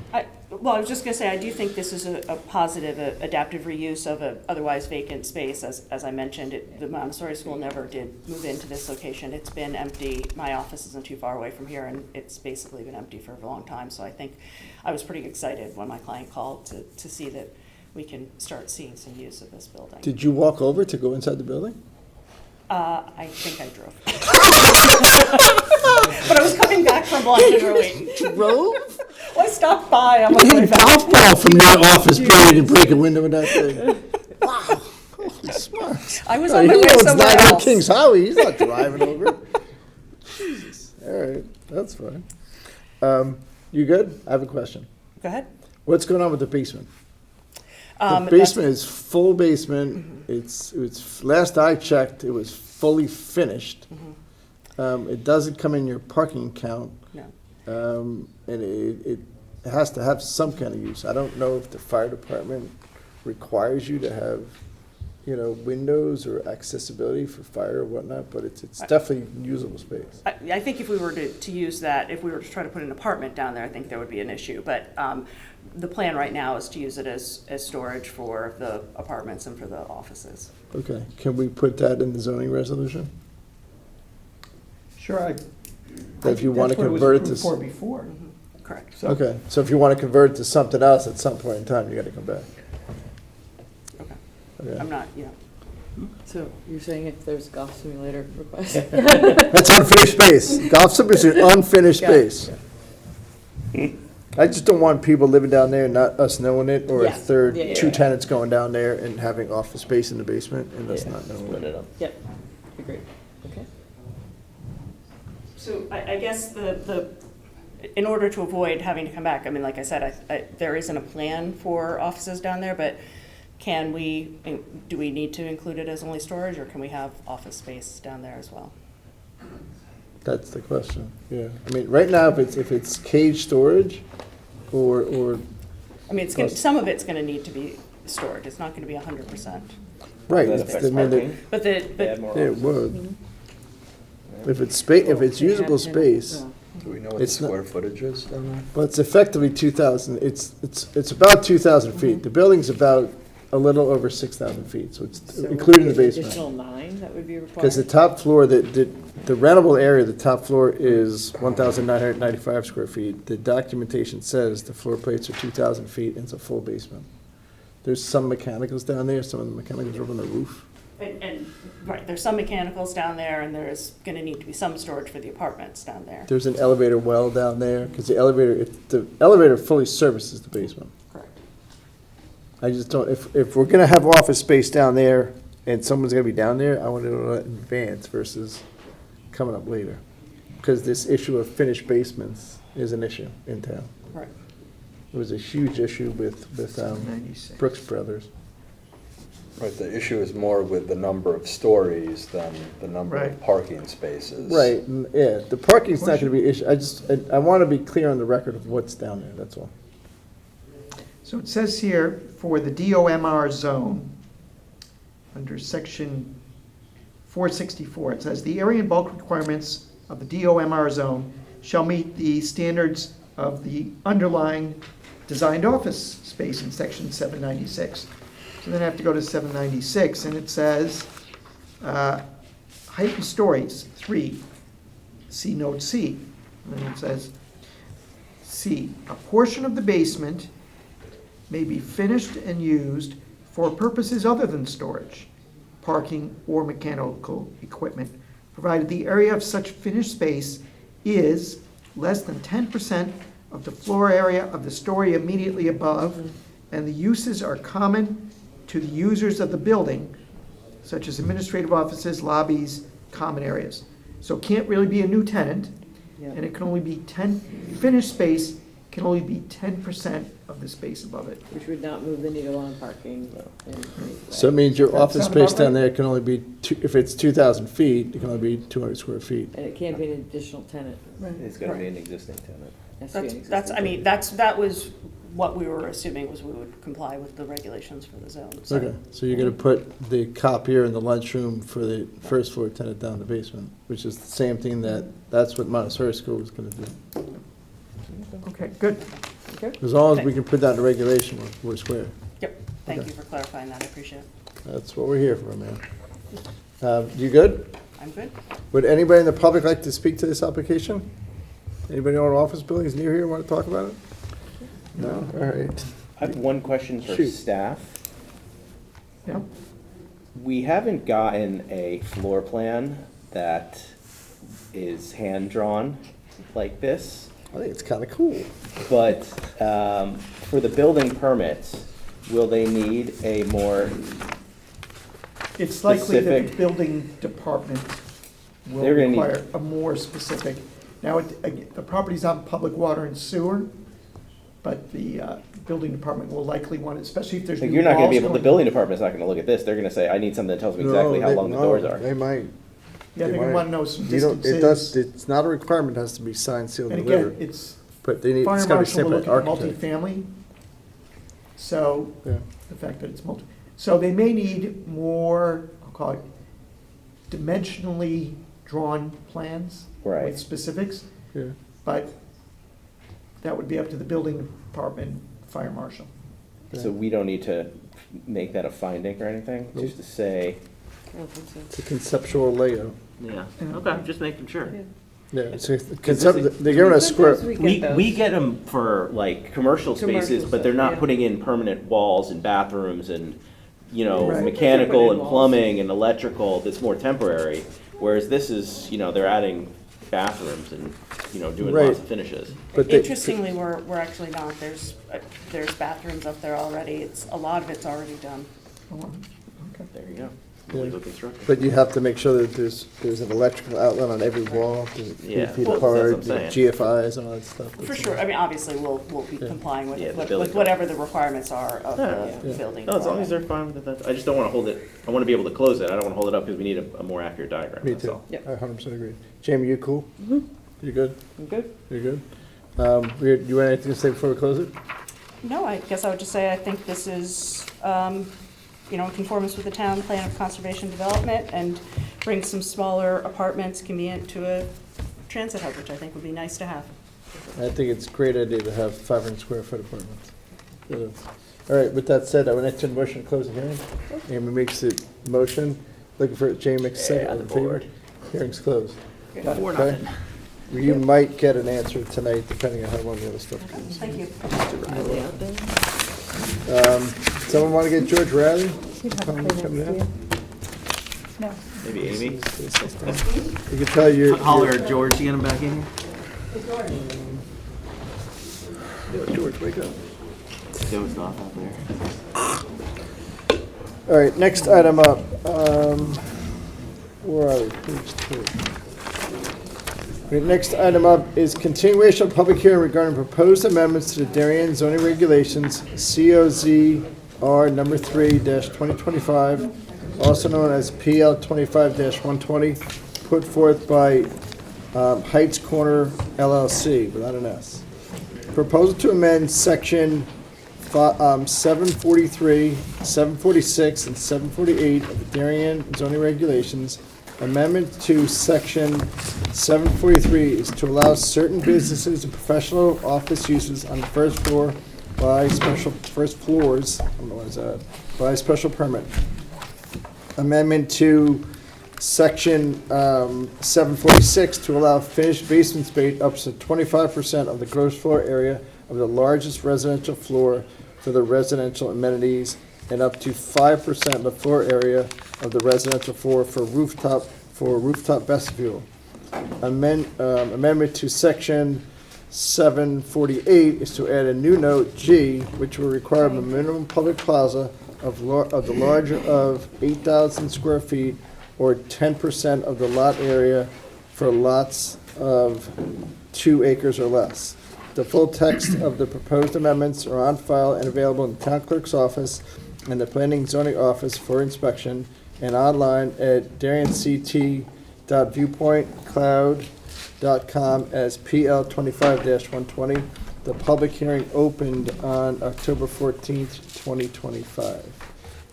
So this is a little bit odd because the second 3 points on this application we discussed for a long time, which were the size of the public plaza, the need for finished office space in the basement, and the vestibule on the roof. Then subsequent to that, they added the conversion of the office space to the first floor by special permit. So I have my idea how to handle this, because we already talked about 2 of them at one point in time, and then there's the fourth one, or 3 of them at one point in time, and then there's a fourth one.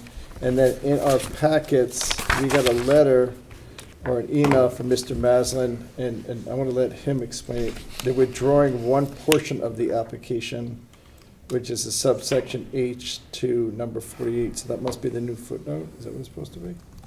No, it's G, it doesn't match. So, Fred, what do we got? Yeah, so just to remind the commission here, the hearing was opened by the commission, as you note, Steve, on October 14th. The commission then continued the hearing on these zoning amendments to October 28th. And then it was immediately continued last week to this evening to allow for the proper noticing of the changes to the proposed amendments put forth and filed on October 9th by the applicant. So that's what you noted, Steve. So those October 9th changes included an amendment to section 743 to allow certain business and professional office uses on first floors by special permit in the zone. The second request was an amendment to section 746 to allow finished basement space up to 25% of the gross floor area of the largest residential floor for residential amenities, and up to 5% of the floor area of the residential floor for rooftop vestibule. Previously, the original zoning petition that was submitted by the applicant was to allow up to 50% of the basement area for amenity space for residents and a rooftop vestibule. So that was reduced from 50% to 25% as part of that October 9th amended petition that is now before the commission. And what was the rooftop? Can we get rid of the rooftop? The rooftop, It's down to 5%. right? the rooftop was also filed with the most recent October 9th petition. But was it always 5% is the question? It doesn't matter. The rooftop is gone. That's what I'm Yes, saying. That's Okay. what I'm saying. We're gonna That's what I'm do saying too, exactly. We don't even need to talk about the rooftop. It's Okay. You all done?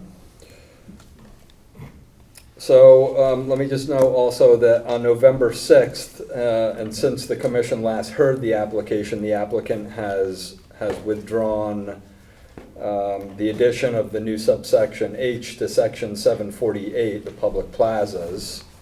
And also for clarity, the proposed new subsection H to section 748 set forth in the initial application has also been withdrawn. Which is, what's that? Right. That's the rooftop? I mean,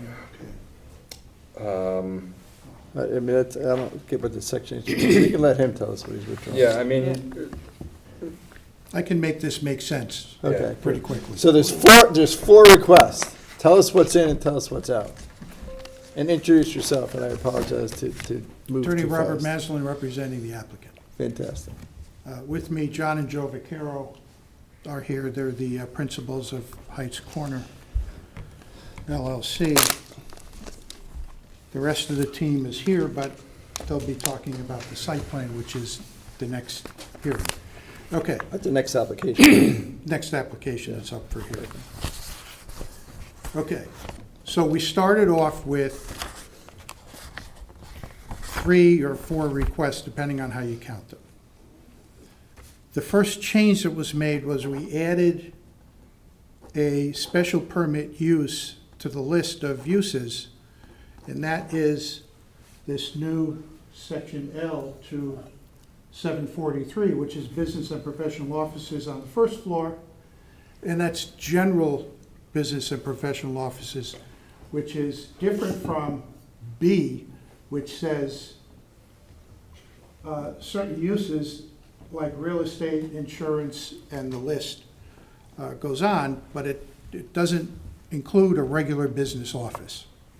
So L would add that, but it does have a gross floor area limit of 10,000 square feet. The building at the corner of, proposed building at the corner of Edgerton and Heights Road is less than 10,000 square feet on the first floor, but I just put in the 10,000 as a round number, because I know you like to work in round numbers. Yep. So that is that application, or that request, So that's one of the 4, okay? all right?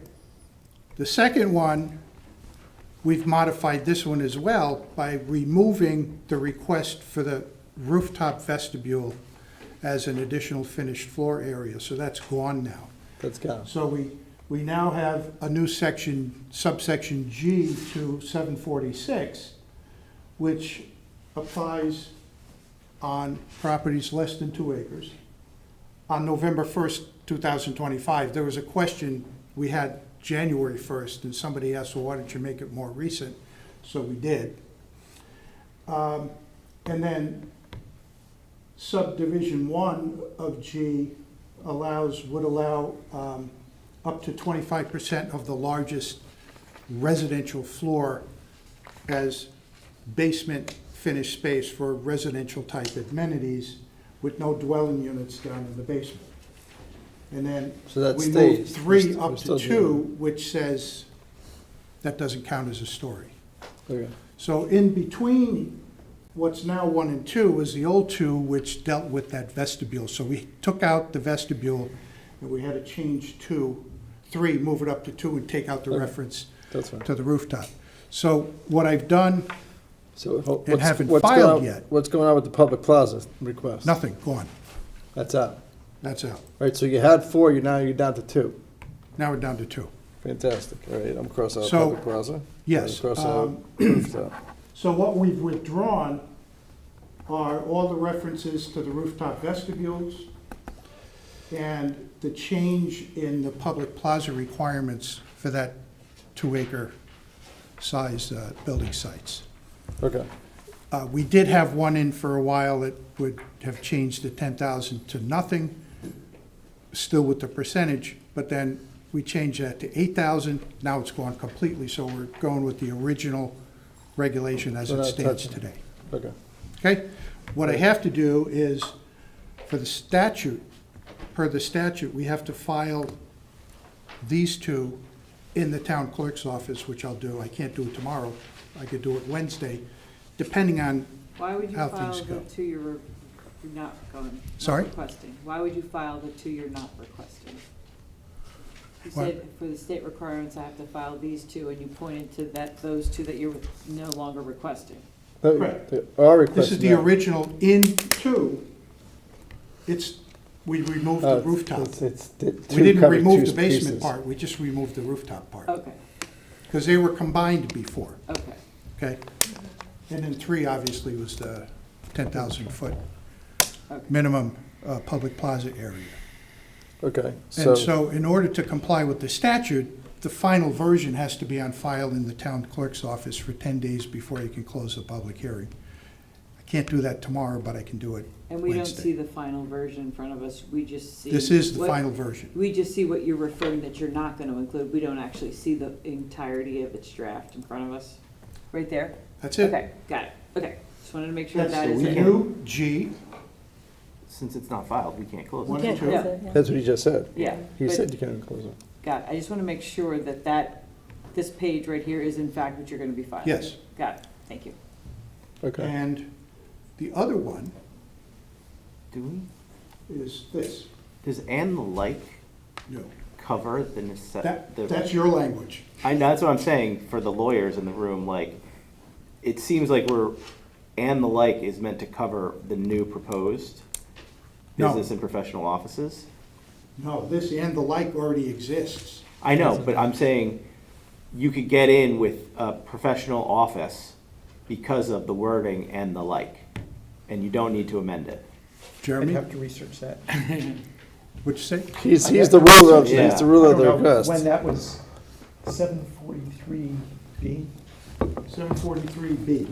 We've changed that before. On Heights Road, we've allowed, and I'm moving the ball forward. Heights Road, we allowed law offices in there. That's what I mean. Any What's There's your- office, already law offices on feels Heights like any Road. office would be fine under Section B. Because of the wording and. I hear what you're saying, Yeah. but I think the intent was to specify which types of professional offices would be acceptable on the first level. And I suppose you could argue over what and the like Securities means. brokers. yeah. But- If it's service It type, has to, I mean, isn't all kind of a every rule office of in some way construction. service? These are specific types of offices. I don't know what you put in for as, and the like, but if you didn't restrict it somehow, then this list wouldn't mean anything. That's You'd my be point. back to the, you'd be back to the original. All right, so let's take, we have two left on the table, all right? Yes. So let's take them one at a time. Let's do the basement amenity space first, since that might be or might not be easy. So right now, the biggest footprint is 10,000 feet, right? No, it's, I'll get an answer for you No, just. it's 13,687. You have to say that. 687. 13,687, but that's because the residential floor hangs over. Or understood. It's bigger understood. than the, But the way the draft is, it says 25% of the largest floor for residential amenities, right? Correct. So if So it's it's- 13,006, then you want 25% of 13,006. Yeah, Right? 3,400 square feet. yes. So it's So it'd be a 3,400 square quarter of feet. that, it would be Right. 3,400 square feet. Okay. 3,400, So at one hearing, we asked what was gonna be down there when it was 50%. like a gym. So it's gonna be down there now. I'll have We keep talking about golf simulators and that, gyms. yeah. Okay, so I'm just trying to put it in a box. No, I right? got it. There's- John, you want to? Hold on. Maybe. I can ask questions and you Oh. can figure out who's gonna be the best person to answer it. Okay. The ceilings to me are not finished, right? And the floor is not finished inside an amenity gym space. You throw down mats, right? You gotta carpet Concrete, I it? guess. Finished concrete, you put down a mat? You may have a coating on it of some sort, but it, Right, but we'll get into the specifics. Then the lighting, it's just gonna be halogen lighting. warehouse lighting, Okay, so the only thing left is ceiling, floor, walls, walls. right? So if you put up sheetrock walls with what we talked about earlier, there's gotta be an electric outlet on every wall, and they have to be 8 feet on center according to the code. That constitutes finished space. So the question goes to Jeremy first. Is the basement, if they're only putting up sheetrock walls, is that finished space or not? Right, if you finish 2 out of 3, it's considered finished space. Ceiling, wall, floor. So your example is, could you have a concrete floor with an area rug, or a concrete floor with a rubber mat on top? That would not be considered finished. Okay, If it's, for example, the difference between an area rug and wall-to-wall carpeting. Wall-to-wall carpeting, obviously finished. finished. Beautiful mat that covers the whole thing, finished. So you could have a concrete Beautiful mat floor, that covers the whole thing is finished? finished. So. So if I have rubber not matting on the whole Glued to the floor, floor is finished. if it's glued to the floor? Yeah. Yep. Or adhered to the, and if you've acknowledged an unfinished ceiling with basic lighting is unfinished. Okay, And then you could have sheetrock and insulated walls. But they do have 3,400 square feet Right, it's a lot of to work space. with. Right. So you could have unfinished storage for the upper apartments, Which is in the other 10,000 square feet. right, 10,000 square feet of unfinished So storage. how big is the Or basement? unfinished storage for the office people. How big is the basement square footage?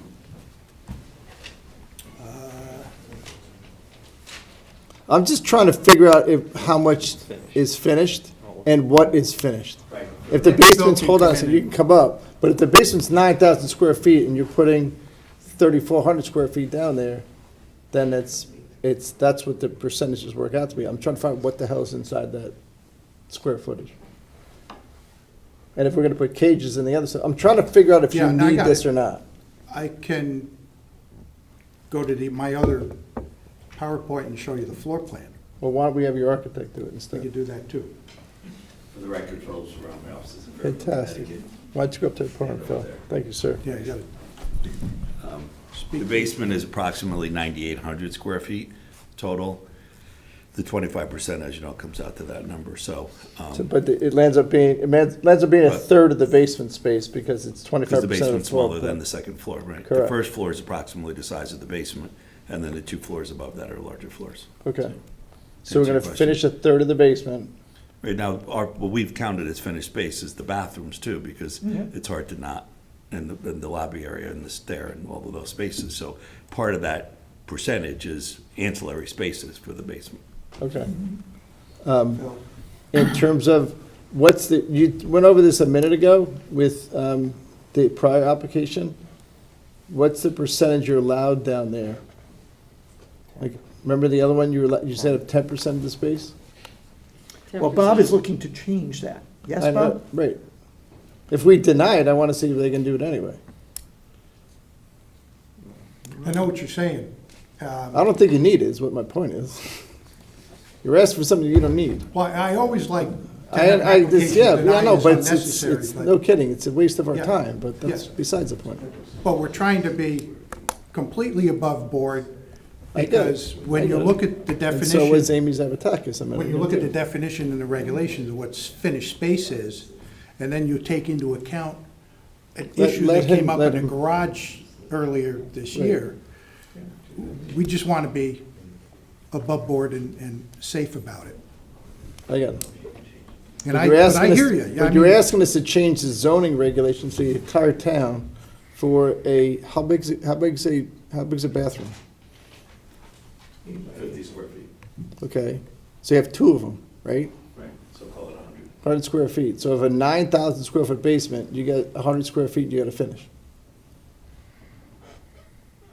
Right, that's less than 1%. Right? Well, if you- Why are you asking for when 25 we is the get, question. when we get to the site plan application. We're not there yet, this I is know a that. zoning code change. I got it. Keep it, I keep got it, keep it. It's a zoning code change. You're Okay. asking for something that I personally think you do not need. And that's why he's reading the books. If that's confirmed, then when I file this in the town clerk's office on Wednesday, it won't be there. Correct, no kidding, And we'll just be, gonna be talking about the use on the first floor. correct. The Roten Heights zone, yes? Norton Heights If zone. it's gonna be a Allows 2 gym stories, yes? where they're putting allows- out. Three. Well, 3 with the plaza. No, because Phil, I mean, last time you said you were gonna have a birthday party room in the basement. That idea's out, But right? Last time you, and it was 50%, last time you said, Just We gonna reduced it from the So 50. it's- I understand. We're allowed 3 with the plaza. Right. Plaza gets you up to 3. But space in the basement, Counts. There's no half-story. right, so the answer under today's regs is 0. You can have 0 Correct. finished space. He's allowed to finish 0 space in the basement. okay, But so you if- can't have Because any. he's instead opted to have a 3rd floor. This zone allows 2, first and second. They've said if we provide a plaza, we get a 3rd. Right, They've decided to put that 3rd story at number 3 instead of in the basement, okay. The basement only counts as a story if you finish it, right? if you finish any part of it. Understood. So that 10% rule that Amy's Epitakus had in the last one is not in this zone? That's anymore. correct. Okay. So at the end of the day, he does need it. Because that's only 2 stories. If he wishes to finish space in the basement. And that's the bathroom, which is gonna have a They're ceiling showing a too. bathroom and a fitness room They're showing 2 bathrooms that finished, probably the elevator, the stairs, some Elevator. amenity space, which could be anything. It's up to Okay. them. It looks like Mr. Vaccaro wants to speak. So, Just state your name for the record, please. John Vaccaro, owner, developer. Look, the stairs and the elevator, they all have to be there for egress, no matter whether storage or not. And I think that, you're right, Steve, I don't think the gym has to be huge, it's just for the residents and the people that live in the building. So, if we can go with roughly 15% as a compromise, that probably works for us. Doesn't have to be a huge gym. It's not that big a building. So the gym's 2,000 feet, Well, gym and bathroom, and whatever, if the hallways are. right? And is the quote unquote, if you did a golf simulator, is that inside the same space as a gym? Golf simulator this time, You're not doing a golf simulator? not this time. Okay. It's too small of a building, so, Okay. but it's nice to have people that have been moving, because we just experienced it, right, with the property down the street. They're expecting that type of amenity, and it exists in the higher end developments. To have a gym in the basement, right? Some kind of a gym. So even though there's plenty of gyms between Equinox and everything else. You got a gym in it's the just that building this next is door. free, So. Right, okay. Yeah. So, Phil, what's the smallest, this whole, and the staircase going down there, that's finished space, Jeremy? Could be finished or unfinished. Right, so if we just leave it as concrete stair, sorry. I'm more concerned about the sheet rock walls, that's all. Right, I mean, we can leave the stair with just block walls, we don't have to. The spaces that we would want to finish, we want to finish the bathrooms. So I would say call the bathrooms a total of 150 square feet. We don't have to finish the janitor's closet. We'd like to finish the lobby, so they have some nice lobby space there. The fitness room, I mean, candidly, we don't have to have a ceiling. We can throw if you're saying to me I can throw mats on the floor as long as I don't glue them down, and then sheet rock the walls and just put lights on the ceiling without putting a ceiling in, then we don't need that space. It's really more kind of the amenity room that we would want, where people could go down there. We would most likely do what we did at our other project with the Vaccaros, is create some small spaces in here that are like phone booth spaces, right? So a lot of people work from home. They don't want to always have people meeting them in their apartment. This gives us a place where we could break it up to smaller spaces also, so people could go down there, make phone calls, meet with a person, that kind of thing. This whole section here would obviously be completely unfinished space with just storage cages and utility rooms. How big is the room? Which His room? phone, The your phone. client wants his phone booth room? He didn't say that a minute ago. Okay, I'm just telling them now, but, I mean, this is how we got the other one. How big is that room? The other project was one big space, then we started breaking it up to put some other spaces in it. I'm just telling you what I think would end up going into the space. It's not gonna take up the whole room, but it would take up parts of it. How big is that room? Ballpark? 300? Yeah, it's probably a little bit more than that. I mean, Get dimensions on it. I can- Are we concerned about the Oh, yeah, I'm difference sorry, it's between 850 square 15% and feet. 25%? Yeah, the square footage is on there, it's 850. I'm thinking we keep it at 10 to make it standard. Great, 'cause And the then other he's one's under 10. 10 at 300, plus 100 for the bathrooms. He's got 1,300 at 10, Right. 1,350 at 10. So Right. if you keep it at 10, because that's what the two-story reg is now, so at least it's somewhat consistent, then you still have your 2 bathrooms, you still have that room. You probably could squeeze in the gym at 1,300, and then you'd probably be done. We could potentially have the gym as unfinished space too. so. Yeah, I Right? understand your rationale. that's, Yeah, you I know, was we want to thinking the know, we same. don't want to make it just willy-nilly. Yeah, I was Numbers thinking- here, numbers there. At least we're consistent somewhat. That's kind of what the code is all about, willy-nilly. Yeah. Trying to fix it, trying to make it better. How be consistent? Trying to unwilly-nilly it. All No, right, so I- if we make 25% it, doesn't offend me. if we make it 10% of the largest residential floor, that gets you down to about, 1,350 square feet. 1350. correct. Does that work? I'm gonna speak for my client and say, yes, it works. Okay, That's a change that I'll make for what I filed. on correct, this. correct. You just went from 25 Right, down so you're to, looking at 10%. correct. You're not putting a ceiling in there, you're not putting, all that stuff's gonna get regulated by the building department anyway. Because This you is, put- this is why we're doing this, just. what's so you- why, the 25%? No, the definition of why we're doing it at all. The definition of finished space in the zoning regs We don't have It's to got split hairs, but it's. three things with and/or, I and, got you know, it. Jeremy hit on one. Don't worry so about it, it's fine. We're trying to do it But the best on this way. basin space? No, another bit. We're gonna get to that Okay. next. Yeah, I have one on the basis, just on language, Bob. You're referring to a percentage of the gross floor area of the lowest residential floor. Largest. Largest. Says lowest. Says Oh, lowest, I'm sorry. Lowest residential floor. Lowest? That's what it says. That's what it says. So I don't know what that means, especially since you're gonna have a commercial level between. The legal notice says largest residential floor. Well, Hold on. that's a whole different issue.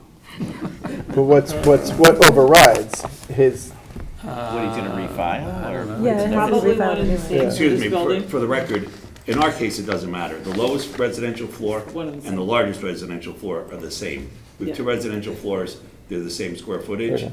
so it doesn't matter to us. okay.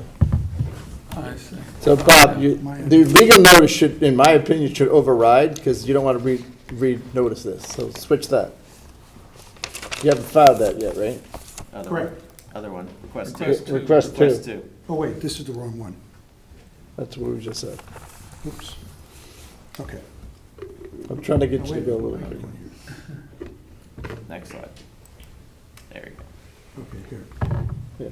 So that 25, the commission's suggesting you make it to 10, and we're Right. going to vote on it in a minute, and where it So says all I'm lowest. changing is this. Okay, And Okay. lowest, you're gonna make largest. Largest? Because that's what it was noticed, Okay. unless you guys wanna renotice it and come back in a couple weeks. No, we're, certain fun. things, there's wiggle room. The reason there was a legal Just- notice right. problem is because we added a new one don't worry about it. completely, so. Just change it to largest. Okay, so I got it. Okay. All right, and then, All right, so now we'll go this back is to. good. We're back to, We'll leave no, we that haven't the even way talked it is. about that yet. All right, so the basement space, the request to the commission, which is eventually gonna get discussed, is 10% of the basement, 10% of the largest floor can be added as amenity space in the basement, right? Right. Right, okay. The next item is, that's left, is office space on the first floor, okay? You're gonna go to that one, right? Yep. So right now, on that street, we have Citibank on the first floor, you have Edward Jones on the first floor, you have a law office next to Sandra's Cleaner on the first floor, and inside Darien Commons, you have one medical on the first floor, okay? If you go to your definition again, where it says security companies and real estate, go back to where you were. All right, what happened here? Wait a minute. I don't know. Businesses and professional offices on the first floor, provided they're limited to a gross floor area of 10,000 square feet or less. Here? Yes? No, Okay, I'm this I'm one? looking for this, such as Yeah. real estate, insurance, securities yeah. brokerage, leasing, mortgage banking, banking, travel service, and the like. So there's, it doesn't say law firms in there, and there's a law firm inside, next to Sandra's whatever, Sandra's Cleaners or Sanders, whatever it is. And it doesn't say medical office in there, which we have that inside Darien Commons. It doesn't, okay? Okay, you mentioned medical and dental. Those are allowed upstairs, not on the first floor. I got that. We already have it on the first floor inside Darien Commons. I'm We trying to do. be consistent. You follow me? Okay, yeah. Okay? We're not talking about, do you know what type of tenant you want to put in there? Does it fall in one of these categories? One of you can. Hi, step- Joe Vaccaro for the record. Welcome, Joe. It is not falling in one of these categories. It is a pension fund that I shouldn't say pension fund, it's a private equity fund, excuse me, that is Darien-based. The owners of the company are Darien people. They're expanding outside of their current office space, and they want a 10,000 square foot office, 9,500 square foot office for their future use in the future. So they're not, Oh, they're not security brokers, they're not banking, and they're not mortgage brokers?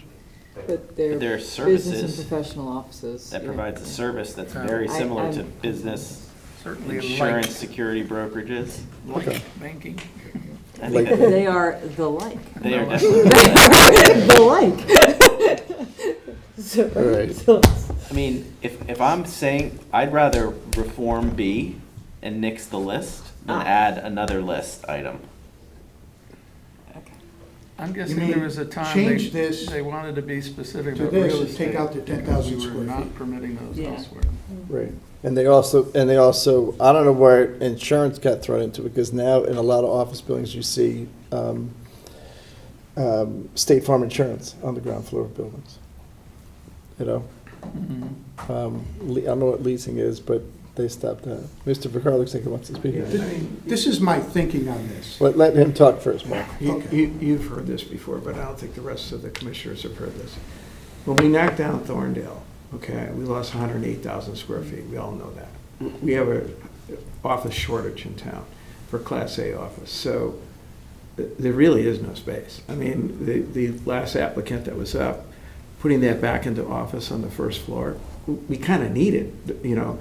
There was actually somebody that's our insurance agent that's in the audience, and you know, he couldn't find any place to go after he lost his space in Thorndale. So the point is that there are other folks in town that actually suggest we build an office building there, but candidly, it's not financeable in today's market. Not unless you're about 100% leased. So I'm on that team. yeah, you were on that team. Anyway, so it creates, you know, and the other thing is, if you look at the bank branches today, we all know that to some extent bank branches have become a little bit obsolete. So because of technology, because of ATMs and the whole 9 yards. So what do those bank branches really become? They become sort of brokerage offices, high net worth offices, wealth management offices, in addition to having tellers. So they have, you know, their footprint, or their office has evolved into something a little bit different than what it historically has been. Like a Chase Wealth Management. Exactly. On the ground floor. That's my point, is like, if we reform that list to just make it more generic offices, it solves all of these problems versus adding another Okay. one. I mean, me personally, I love offices in town. If you look over at the Post Road, they don't inhibit parking at night because they're gone. They buy lunch at restaurants. They buy dinner at restaurants. And they're not there on weekends. So it has a less of a constraint on parking. I do know for a fact that some great companies, like one is Mike Netter, who's not here. He was in town. He had to move out of Darien. Another well-known person, Bruce Ferguson, first person tech, he was in town. He moved out of town because he lost his office space. So me personally, I like offices in retail districts, and on this street, if we already have one medical, and we just put one medical into another, not one medical, we put in Good Wives, we approved Yale New Haven Hospital on the ground floor in Like a 5,000 feet. And on this Edward Jones, to me, that's a brokerage firm, and Citibank and the other one. So, I mean, I like the idea. How we want to skin the cat on this is up to you guys. If you want to tweak it, and I think the applicant is put forth their recommendation, and I think we need to discuss the merits of what they've just put in front of us, rather than changing their wording. So I'm fine with what they're putting forward here. We could also change the wording. Yeah, but I don't want We can ignore what their language is. Yeah. he's just Fix the list. he's just adding a note. He's just adding a note. But right? I get it. Which is what her point is. But No, my- he's my- adding a whole new bullet. There's B, C, D, E, F, G, H, I, J, K, and now he's adding an L. Yeah. But my point is, She likes the L. the unintended consequences are thinking through, if we start, words matter. And if we start putting words in there for uses of other types of services, and we don't really think of how those things can be interpreted and spend some time to think that through, I don't want to hold this applicant hostage over us wordsmithing that and not really thinking through unintended consequences. Right. That's So you like L? I'm fine with that. Okay. I'm fine. Jamie, I'm okay with it. George. I'm wondering about the 10,000 square feet, why we're doing that. We don't have any square footage limitations on any other piece. Hold on. You hold. But, so, you know, that, And I wanted to ask Jeremy or Fred, as a practical matter, if somebody comes in with a wealth management office and you don't have L, but you have and the like, Right. would you refer them to us to determine whether it's a special permit matter? A PE firm is a financial services company, right? They're an investment advisor. Yeah. I work at an investment advisor. We're a financial services firm. Yeah. That's an and the like. It fits in there. Well, That specific one, I'm trying to make it more general, so you can put anything in there. But if you want to put a PE shop in there and the like, it fits fine under B. What's PE? You fancy guy? Private equity. My question simply is, would you refer that to us for a hearing on the special permit application as to whether or not we would approve it Or would you under say the and the like? administrative Or would approval? you reject it? Right, like if Edward Jones goes out and Fidelity comes in, you see Fidelity else on the ground floor all over the place now in Stanford. If Edward Jones go out and Charles Schwab comes in they're building up the block, are you referring that to us?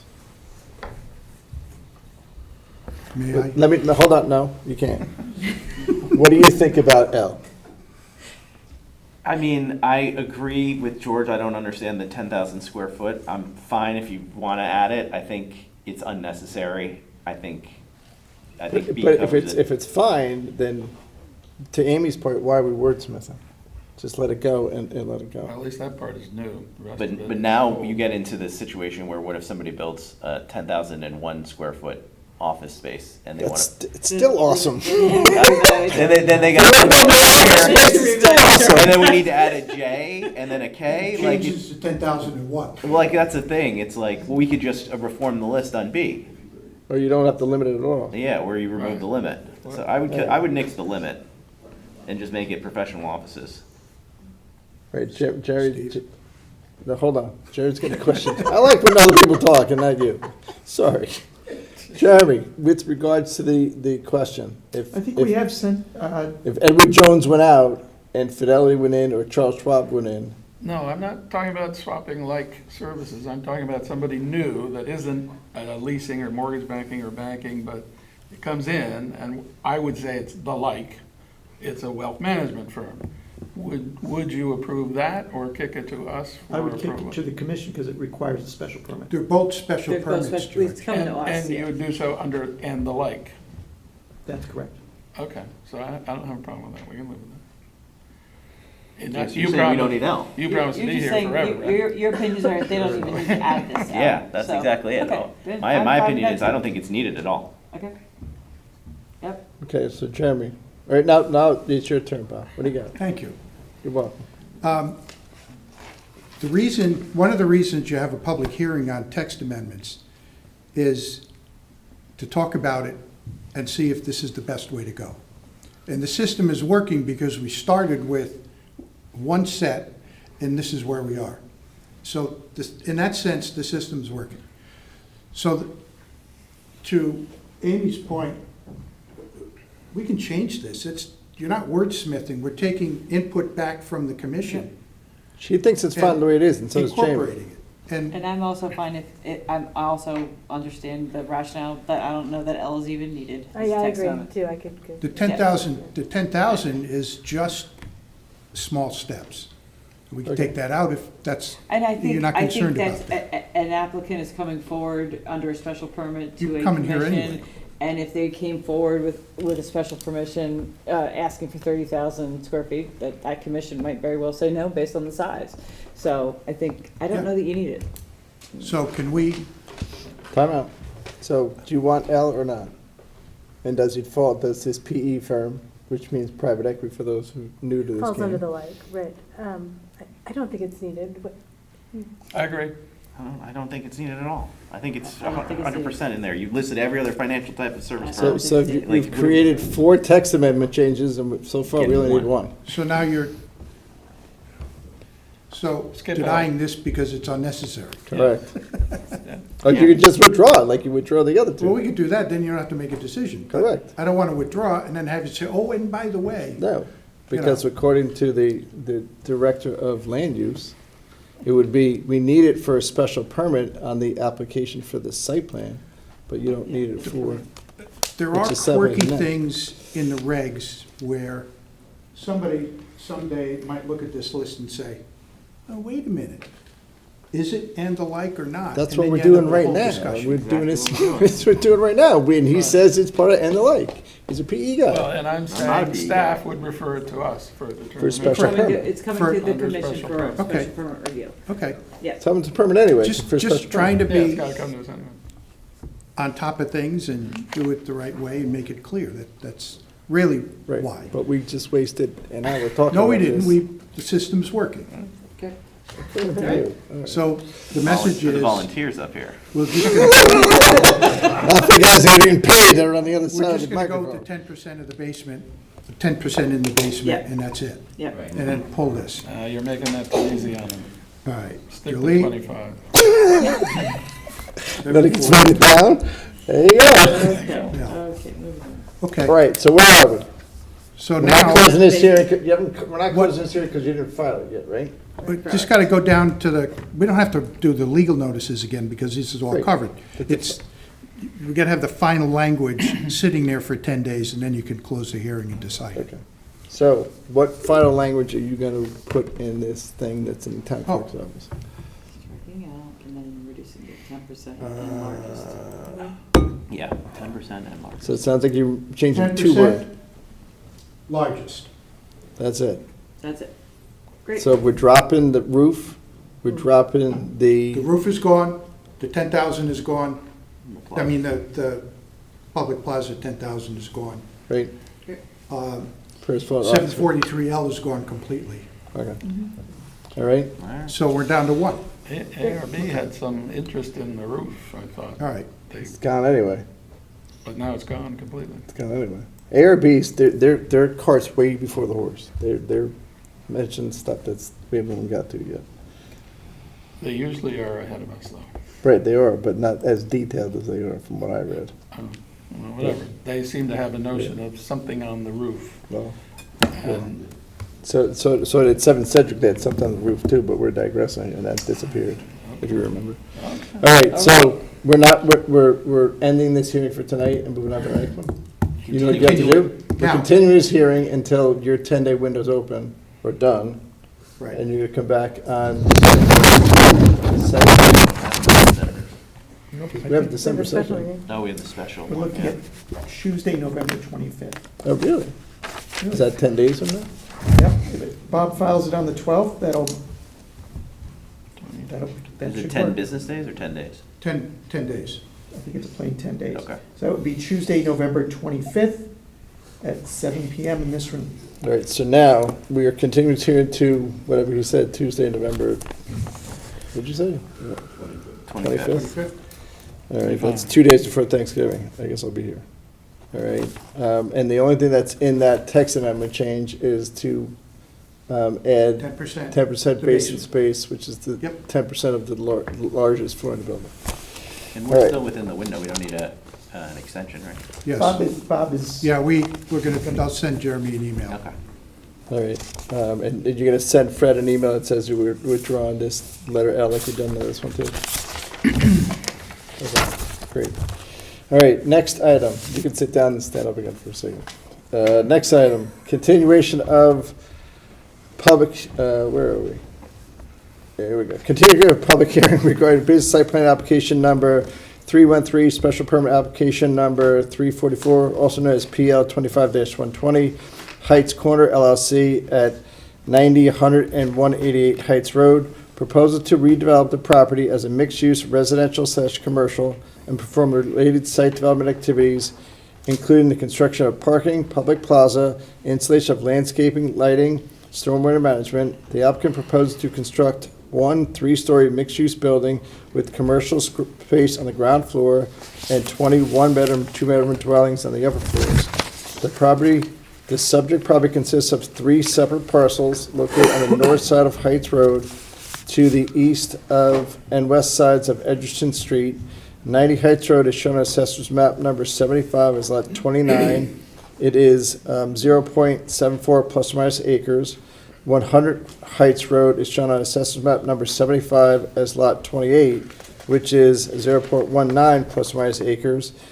And 188 Heights Road is shown on Assessor's Map number 74 as lot number 9, which is 0.39 plus or minus acres. The subject parcels all located within the Roten Heights Business NH zone, total 1.33 acres and will be developed as a single development site. The public hearing opened on October 7th, is that right? 2025, and it's going to close one of these days. Fred, what do we got? Steve, as you noted, the commission opened this hearing on October 7th and continued it to this evening. Just to remind you all of some of the details relative to the building and site plan. The application before you is for a 3-story mixed-use development consisting of 9,500 square feet of commercial space on the ground level with a total of 21 and 2-bedroom apartments on the upper floors, ranging in size from 603 square feet to 1,489 square feet. As previously discussed, the applicant is also proposing public plaza areas on the site as an incentive for the 3rd story of the building per section 748. A total of 10,283 square feet of public plaza area has been shown on the most recent plans submitted to the commission. Joe Canis. What are the dates of those? Today, correct. Yep.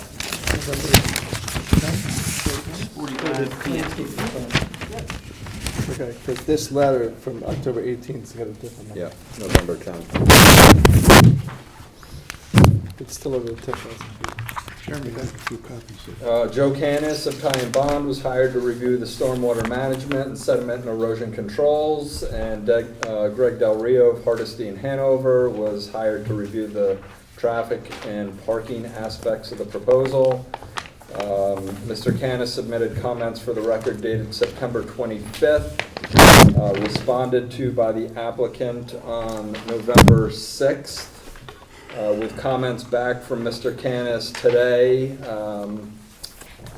and you'll note as part of the comments that have been uploaded as part of the record, Mr. Canis has a number of outstanding comments still remaining, albeit most are fairly minor comments that can likely be addressed as conditions of approval or easily addressed in a subsequent plan revision. Greg Del Rio submitted comments dated September 30th and October 2nd. Those comments were last responded to by the applicant on November 6th. We still do not have comments back from Mr. Del Rio on the applicant's latest submission, given that it was just a couple days ago. Both Joe and Greg are here tonight to run down their memos and latest thinking on the proposal before you. The applicant also went before the ARB on September 16th and October 21st.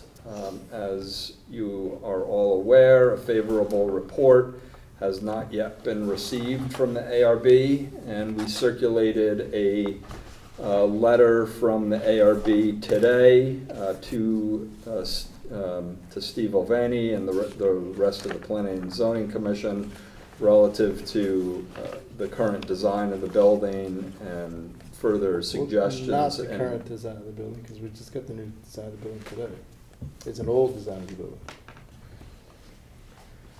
I have not seen I have not seen a new design of the I building. understand, but we got rid of the thing on the roof, just disappeared 10 minutes ago. Mhm. And it's in their comments, so that's a moot point. Mm-hmm. And there's some other items in there too that are moot points. So the letter the letter we see today has got items on there that are not applicable to the application. So it's a moot point. Okay. The last thing I have is that the applicant still needs to go before the sewer commission for sewer connections to the building. I understand from speaking with DPW earlier today that their next meeting is on December 2nd. So they're hoping to get them on for that date.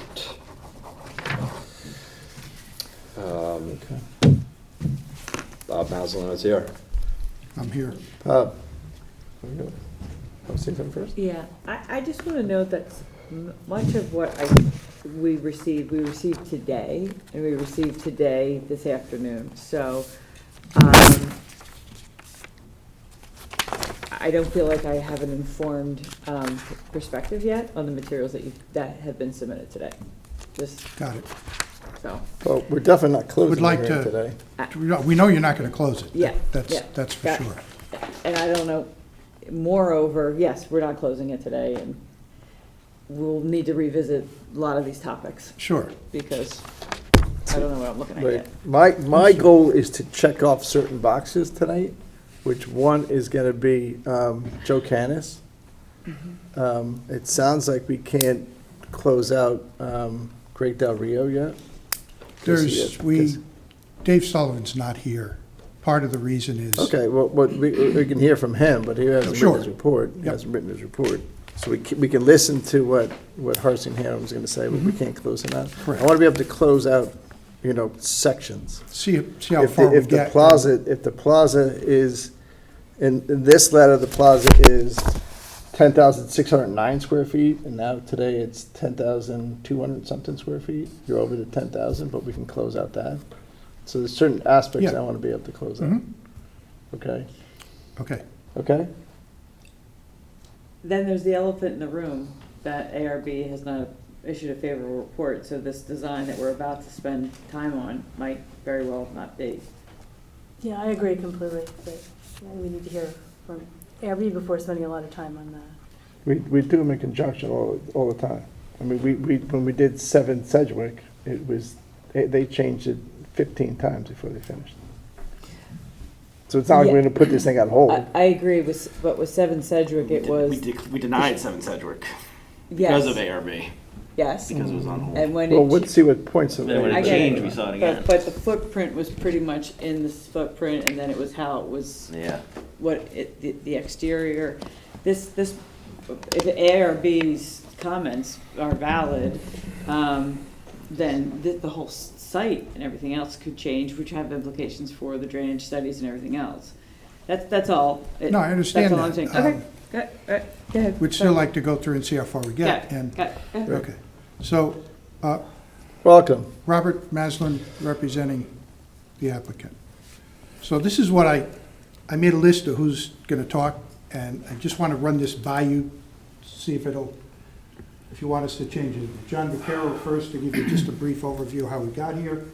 Matt Pott to talk about the landscaping and the public plaza areas. Rob Pryor on the engineering, including the sewer and traffic authority. Phil on the architect, Phil Cerrone, and then discussion of the open issues. Is that a reasonable agenda for? Yeah, but did we hear back from the local traffic authority yet? Yeah, oh yeah, their minutes, they approved it. Okay. There were comments. Hold on. He's making a face. Do we have the traffic count? Yeah, we We don't don't have have the that. revised traffic count. Did you get a letter from them, Bob? Who? LTA? The LTA submitted comments for Minutes. the record dated September 2nd, and the applicant also went before the police commission on September 11th as well. Right, Which was- in the minutes of that meeting, September 11th. the LTA approved, and Rob Pryor is here, he made the presentation there. They approved it. Okay, we'll get into that when John. So there's an email prior to that, and then But it was my- discussed at the meeting. Right, on your second bullet point, and I'm going to let Mr. Vaccaro speak in a second, but on your next point, it says sewer commission status. That's, you just said what the status Here? is. Yeah. Yeah. So I don't He know said what that is. LTA. Well, he's not already sewer. been in touch with DPW and could talk about where we are on that. And Rob Pryor has? let you know, yes. Okay. Mhm. Okay. And then Joe Canis is here. We can close him Joe's out. here. All right. Okay. Mr. Vaccaro, looks like you're first on the agenda. So, Welcome, sir. Thank you. John Vaccaro, owner, developer.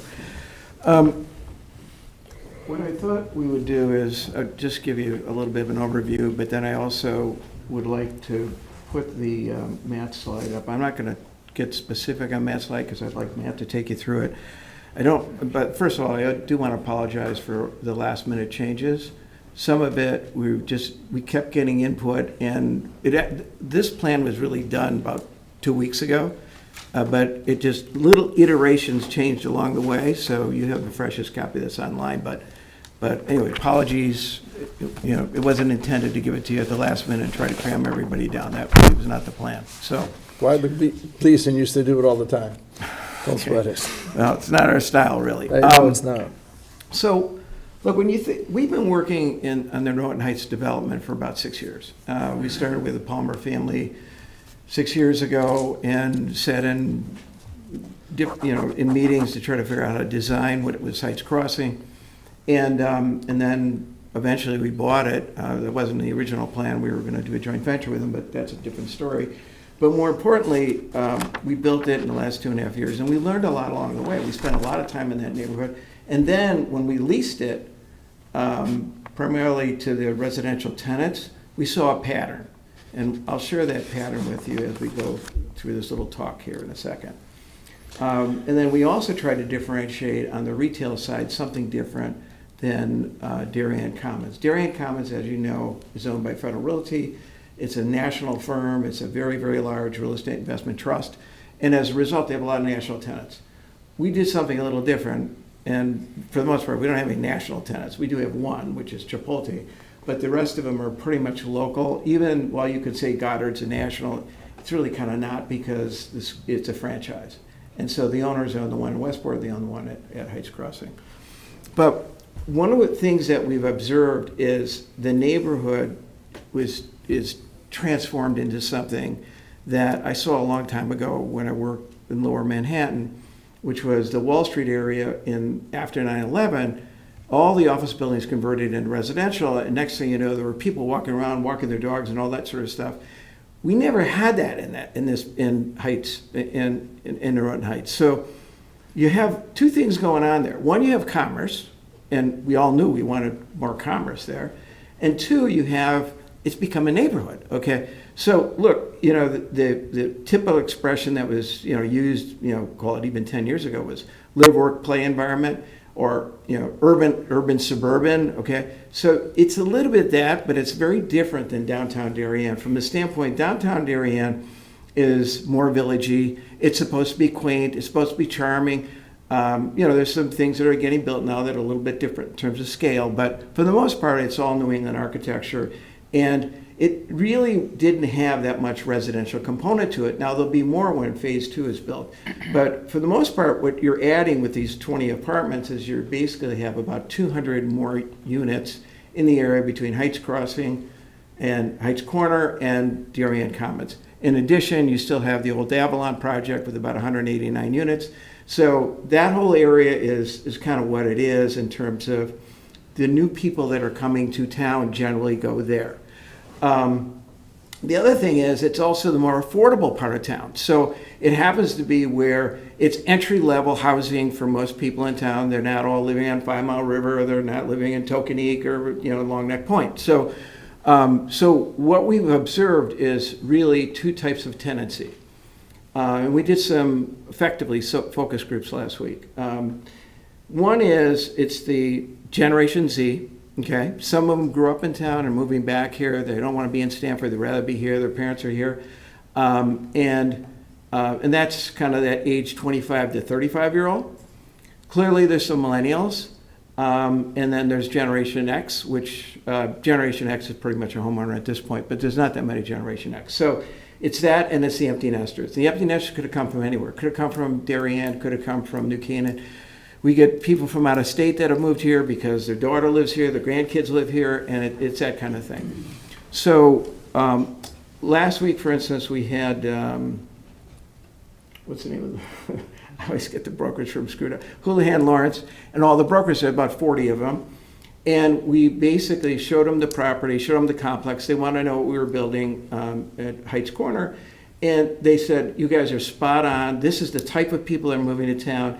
And those are urbanized people, okay? Even the millennials are urbanized, and so is Generation X. We all know the median age in town is about 38, so there's a heck of a lot of people that are younger than 38, and there's a bunch of people that are older, okay? But for the most part, if you take those three generations, you basically have people that have been urbanized and they're looking for a certain type of experience.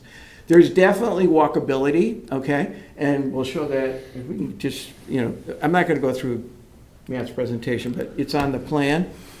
And there's a tremendous amount of green space.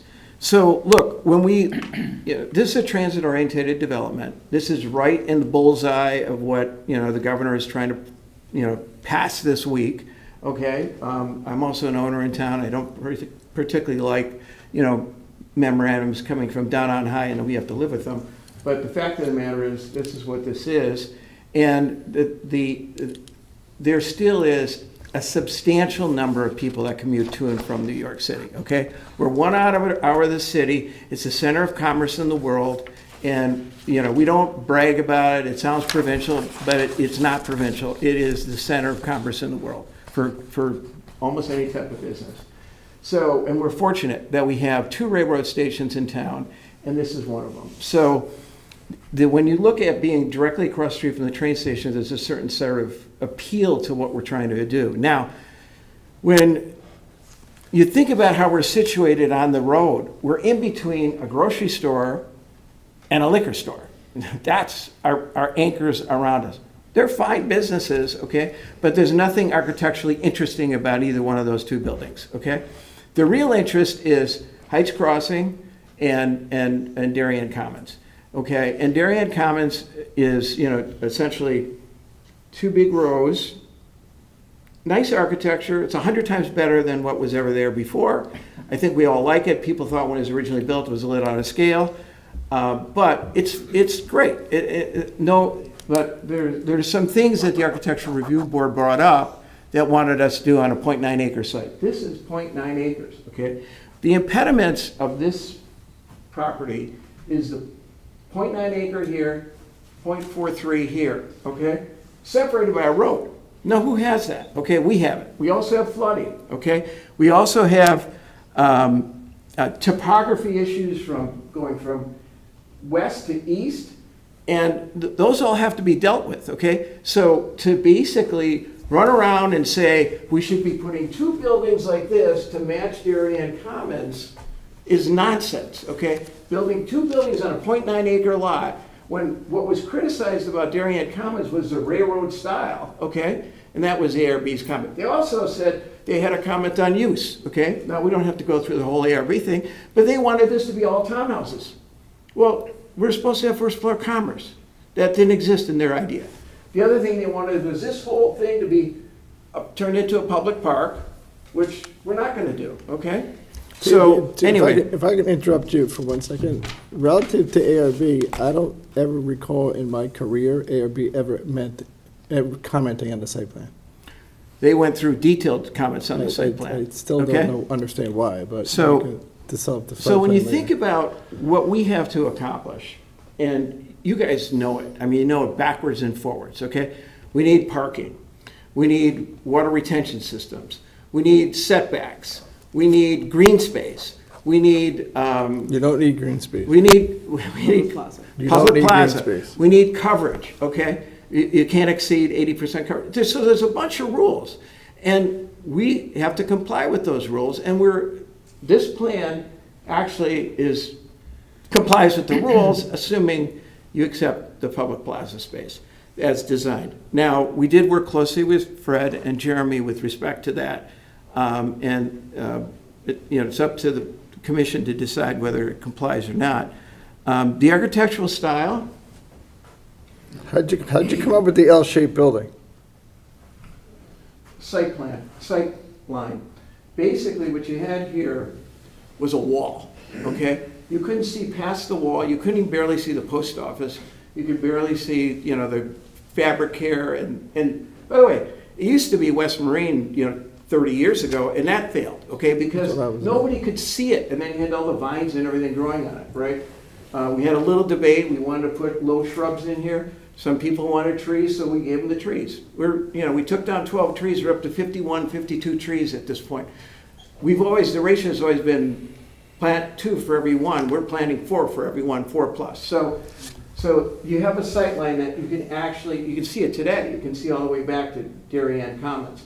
This, you always had a sight line back, but now you have green space in here, the parking stays the same, and it shields you from seeing a bunch of cars.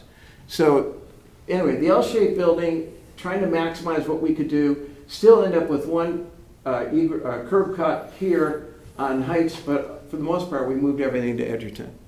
So you took out 2 or 3 curb cuts on Heights Road?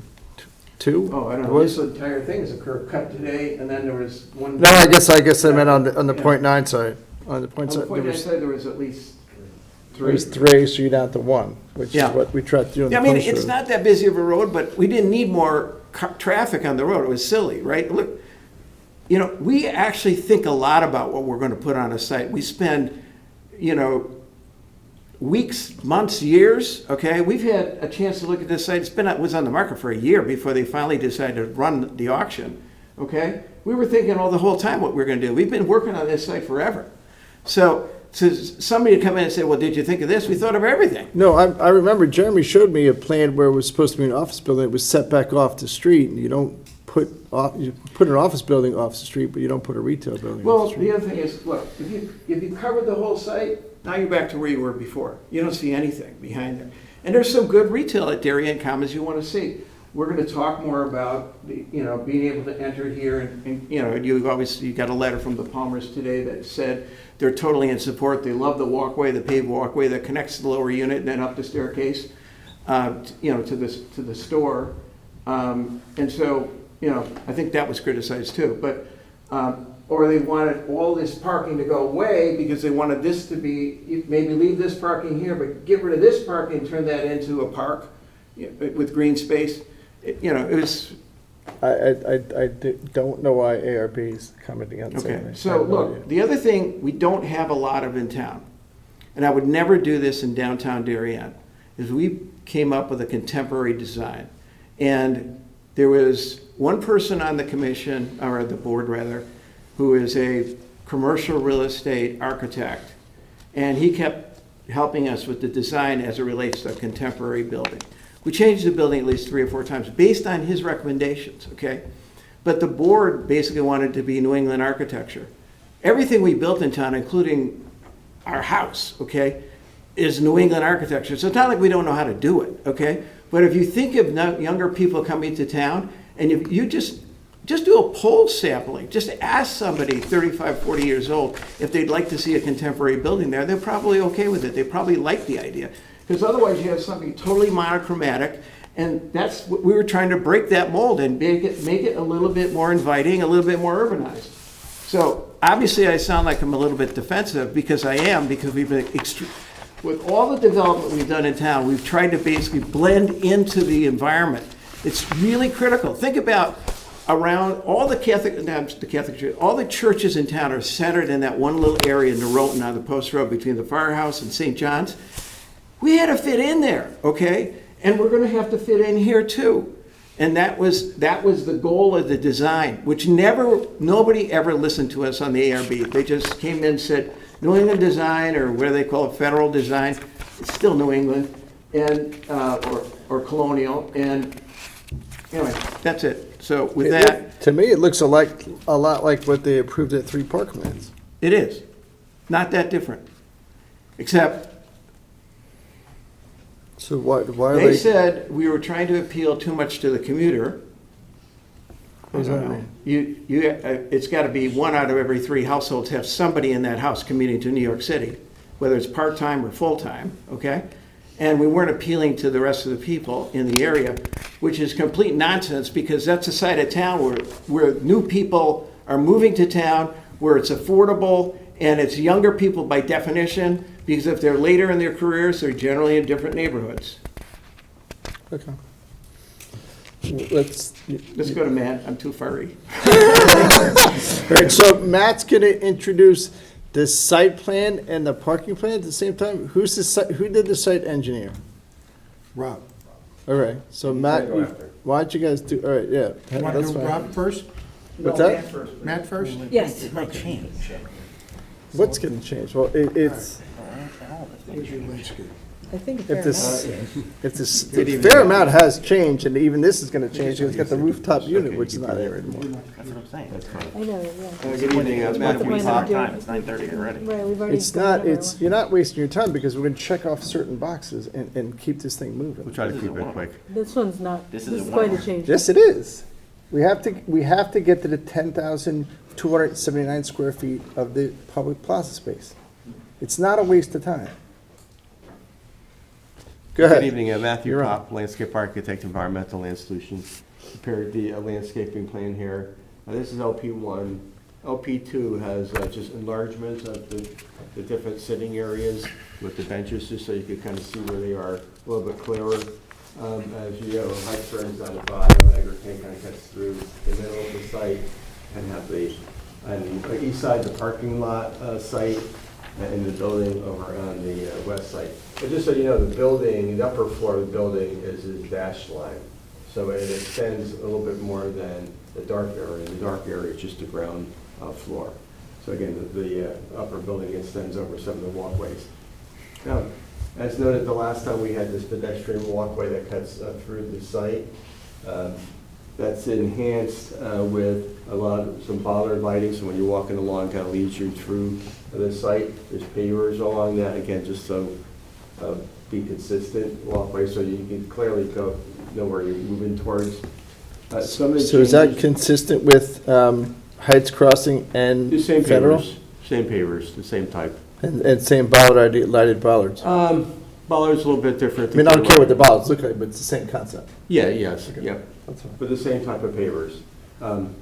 Some of the changes from the last time, we had some small changes. The wall up in front here, the ramp got a little bit narrower, so the sidewalk got wider, right through here, the streetscape sidewalk. There's a bump out right here that got added on the building. We had a flagpole right through here. Here's the detail through here. ARB wanted, we had a small base, but they wanted a bigger base. So we have a bigger base. I think it's 18 inches in height or so, like a sitting height. We'll go into that a little bit more in detail. And then we didn't have any benches or tables, so we added a table right through here. Here's the detail here, kind of a handicap. Someone in a wheelchair could kind of roll up to it. So that's the table that we added. And then just actually today, along the western side of the site, we added small birch trees. It's a small, narrow landscape area. We might have to stick those in containers. They're spaced right at the edge of each parking area, so I think we could squeeze them in and like a 4x4 container, or maybe even a 3x3. It's a smaller size birch tree. Is that gonna screw up Mr. McCarr's sight lines he was talking about?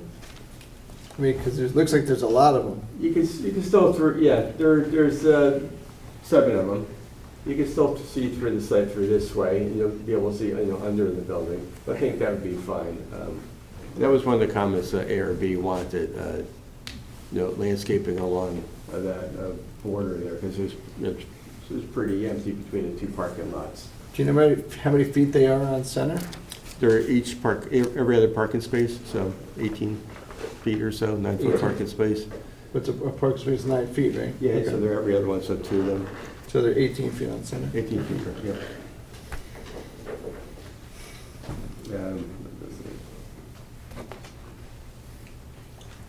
So one thing that ARB, we kind of have this focal area, focal point here, like a sitting area. It's an active sitting area. I kind of located that where I thought it would be a lot of activity.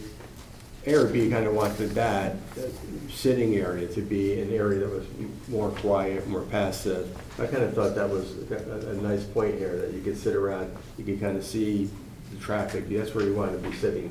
I don't think you want to be sitting further back. So that was the main focal area right through there. We have 4 benches there. We've got the flagpole. We have a bronze bench sculpture right through here, which is located right there. It's framed by our light poles. So maybe we could just go through the next one, LP2. There we go, the color one. Here's a small detail down here of the site. And this is up in the northwest corner of the site. Here's the last birch tree that we added. We had the row of 7. So here's the walkway that cuts across. We have the one bench here, a walkway cuts across. The second area, sitting area, which is underneath the building here. Right here we have bench number 2, 3, and 4, just a small little courtyard. Sitting area number 3 is kind of still underneath the building, 5, 6, 7. Sitting area 8 across the street, we have that bench. The table right there with the 3 benches around it with the handicap accessibility. Sitting area 5 is just kind of the streetscape. That's where we made the walkway a little bit wider. Again, jumping across the street again. Sitting area 6, we have just a bench along the walkway through the kind of the park-like setting. And then here is the main area, I think right through here, where we have, I call it a sitting area, like 7, 8, 9 there. And we have the benches numbered, 4 benches right here. Here's the flagpole. Again, it's up on the granite base, sitting area height. We have 2 streetscape benches, and we have another bench tucked in the corner. So all in all, total, I think we have like 16 benches plus 1 table. As John noted, I think there's like 12 trees being removed.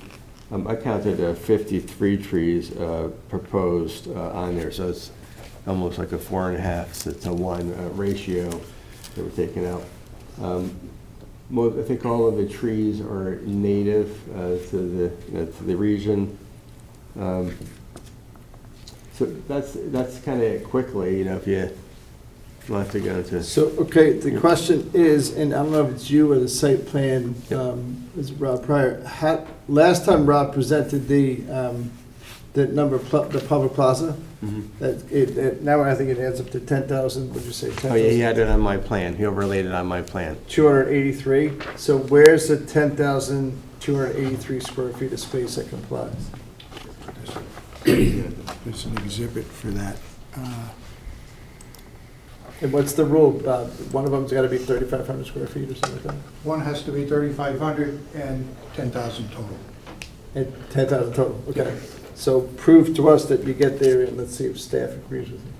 Can you read those numbers? I'm gonna have Rob do it. Rob, This is my plan, but Rob kind of did the overlay. Yeah, someone's got to say it's 30, it's got to be what it is. Because Bob Maslin's letter says it's 10,609, so you lost, I don't know, 500 square feet or something. For the record, Robert Pryor with Land Tech. So this is just an overlay. What the exhibit you're seeing is an overlay over Matt's plan. So initially we had a lot of areas to show the commission as far as what we thought might or might not apply for public plaza. So we've narrowed that down. Part of the site plan changes that Matt was going over is that we actually took away 4 parking spaces in order to make some of these public plaza areas actually larger and actually more reasonable, being in area number 1 and area number 2. Actually, we lost, and actually area number 4 as well. So time out for 1 second. Bob, what's the parking requirement in your initial application was like 100 spaces. Now how much are we down to? And are you guys doing the shared parking agreement? So we're still fully compliant with the office use, because I think the office requires, 36 spaces, and then we need another, I'd have to get the site plan out for the exact spaces for the residential, but we're still in fully compliant for the use we're looking for. And again, we would need to ask for a reduction if, for instance, we wanted a restaurant tenant. We would have to ask for some shared parking reduction, but we're not asking for that. We don't need it based on the client or the tenant mix that we're now proposing. Okay. And how many parking spaces are there now? 77. 77. So we lost 4. We went from 81 to 77. Okay. So we have 4 areas identified. Area 1, sitting area that Matt described is 762 square feet. The largest area is the area on the corner of Edgerton. It's known as area number 2. That's 5,954 square feet. So that both meets the requirement of the 3,500 square foot minimum, as well as the minimum 35 foot width. So there's a 35 foot square that could fit in this area. Then we have 2 additional areas, area number 3, which is generally the area adjacent to the northern part of the building and the pedestrian walkway, as well as the sitting area that Matt had described earlier. How many square feet is that? 2,982 square feet. So that's the same concept as Darien Commons in the Heights. I'm sorry, it looks like I got a typo. It looks like the area 3 is 2,478 square feet. The table up here is the right number. We don't have that. I don't think Oh, we have okay. that. I thought this had been We don't have submitted. Yeah, but continue. That's how you get the reduction. Yeah, and that's what happened. This area had previously extended down along the side of the building, and we felt that was probably more reasonable to remove some of that off. And then the last area 4 is 1,099 square feet, and so that's how you get to the 10,283 square feet. The difference between the number that Bob originally gave you and this is that removal of that area, sort of on that extended down behind the building a little further. It still can be used, but it just, Yeah. So You don't Amy, have that's in the electronic file, Yeah. which I don't have. I thought you had a printout of that in there, because it's Okay, also. I thought this was matching the electronic file. I didn't have an opportunity to look at the electronic file. all this was submitted late last week, so, Got you it. know. This was uploaded when? No, this was uploaded today. This was uploaded today, yeah. Today, Okay. at 6 o'clock, Today. Okay. 6:45. I submitted it late last week, I'll put it that way. I don't upload. Okay, either way. So, time out for a second. So Fred, have you had a chance to review this? Yes, yeah. What's your opinion of the 10,283 square feet? I mean, staff is in general agreement that this does comply with the regulation relative to the square footage for public plaza space and is generally consistent with other projects that the commission has approved over the years in terms of, you know, for Federal Realty as well as for the Corbin district. The walkway in Corbin, when you walk in from the post road, is public plaza. Right. Between the two, 1020, it's got public plaza, which is covered. Yeah. Penny Glassmeyer at Grove Street's got public plaza.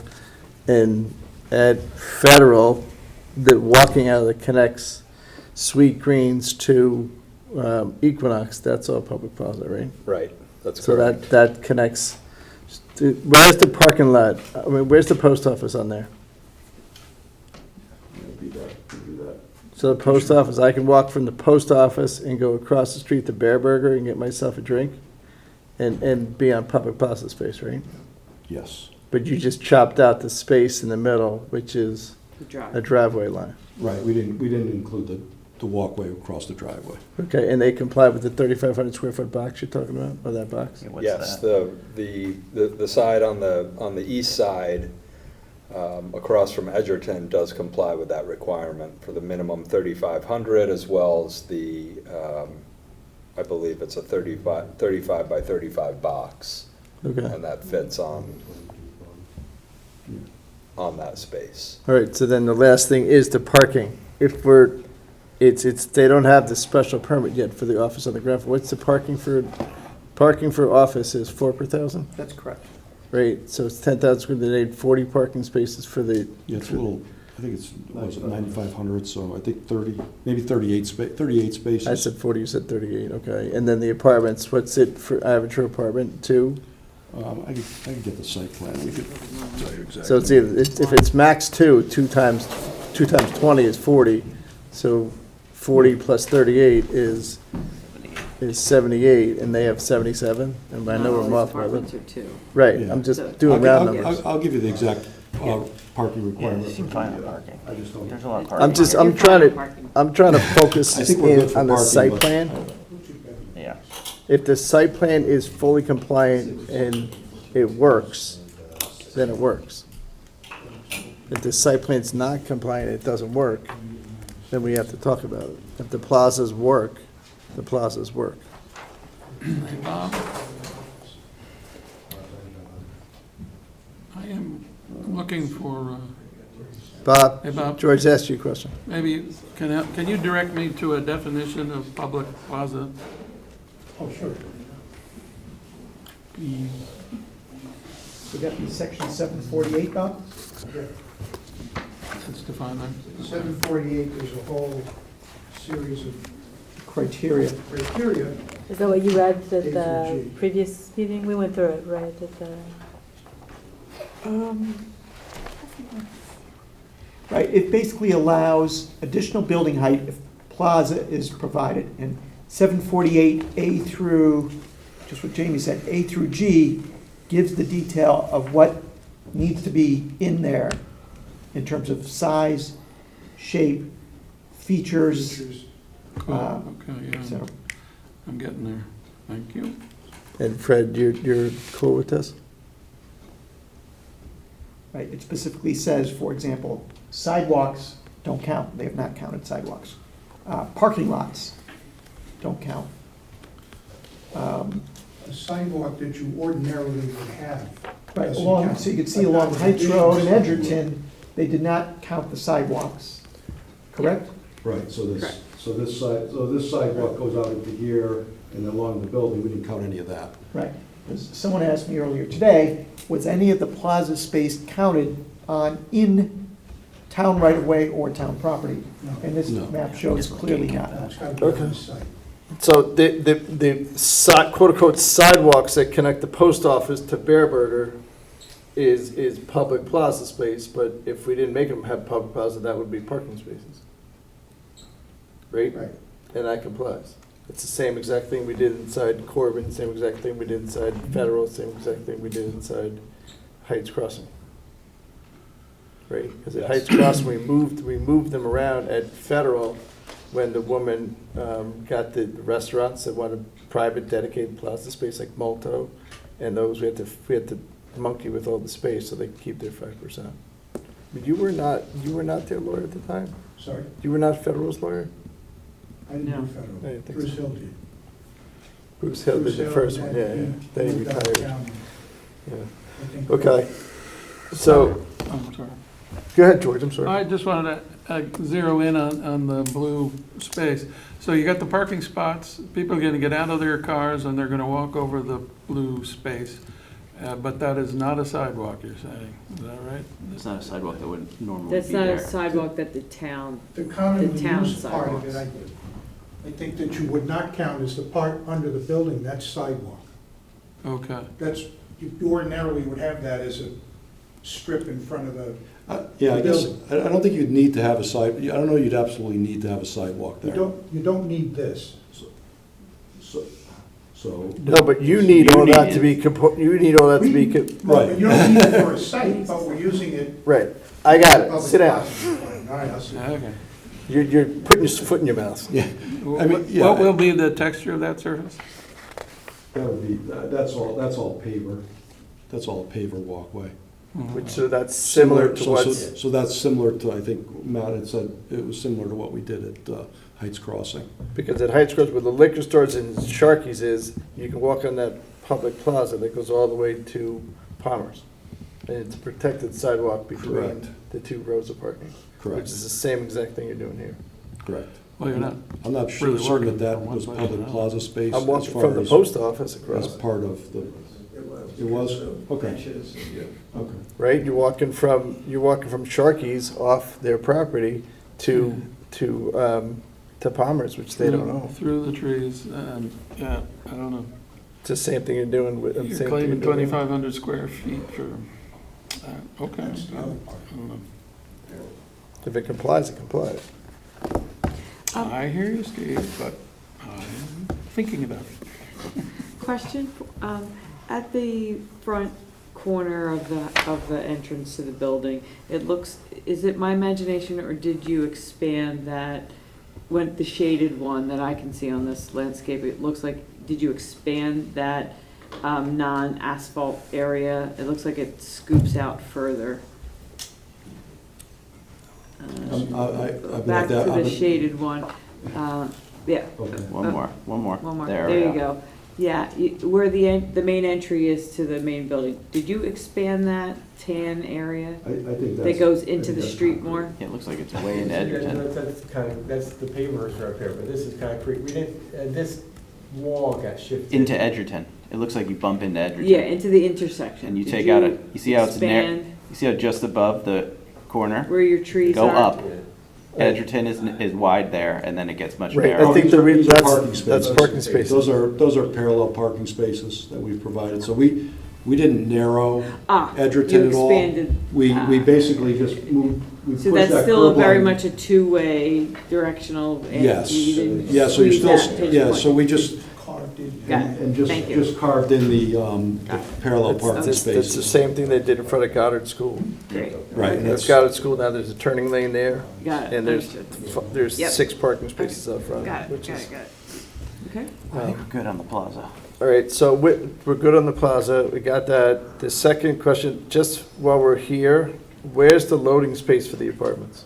so there's a loading, That didn't move, that was in that no, corner? there's a loading space up in this corner right here, so it would be the movement would be, it's in our site plan application, but a truck would pull in here and then be able to load out the back into the apartments. And then we do have a loading space on street over here, the same way we have one at the Goddard That's crossing. School, which is, What are the two orange square rectangles? those Yeah. are those are the stair towers, so the vertical Got it. between Okay. the floors. Okay, thank you. There's a little bit of architectural different treatment on those stair towers than the rest of the building as well. Now, we're good with, do you want to switch to, is there a different thing that you're calling the site plan, or not? No, I mean, and I wasn't going to do a lot of detail with regard to the engineering aspects. I was going to go over sort of, try to check some of the boxes that you wanted to check. Right, but we also have to do the site plan. If the site, we want to make sure the site plan works. And you kind of sort of just did it. Yeah, I think But- that was the intent, is that Matt's review of the site plan was really to indicate what had changed. There was very few, if any, changes to the site plan. Right, so go to the site plan where the zoning box is, where it says all the setbacks are matched and all that good stuff. I think it's slide 5, if that helps you. You want to go through the site plan? We're gonna do water retention next, because Joe Canis is here chomping at the bit. All right, let's go on. This is kind of how this is going to look. Yeah, That's slide fine, 5, don't worry about 5. that. That's fine. Keep going. And then, Yeah, just go directly to the site plan. Bingo. This is where Joe Canis is gonna comment on. And then actually, you can go to the engineering plan, the drainage plan, and then we'll talk about the drain. We can talk about that.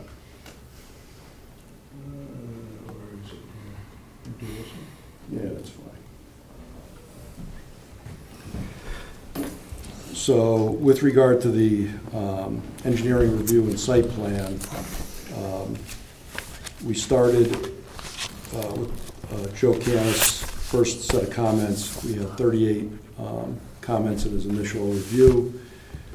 Based on his second review of the revised site plan and our responses to comments, we were down to 4, and then there were 3 that were added based on some of the stuff that was added to the site plan.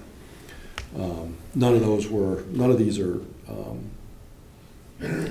are major or would change the site plan in any way.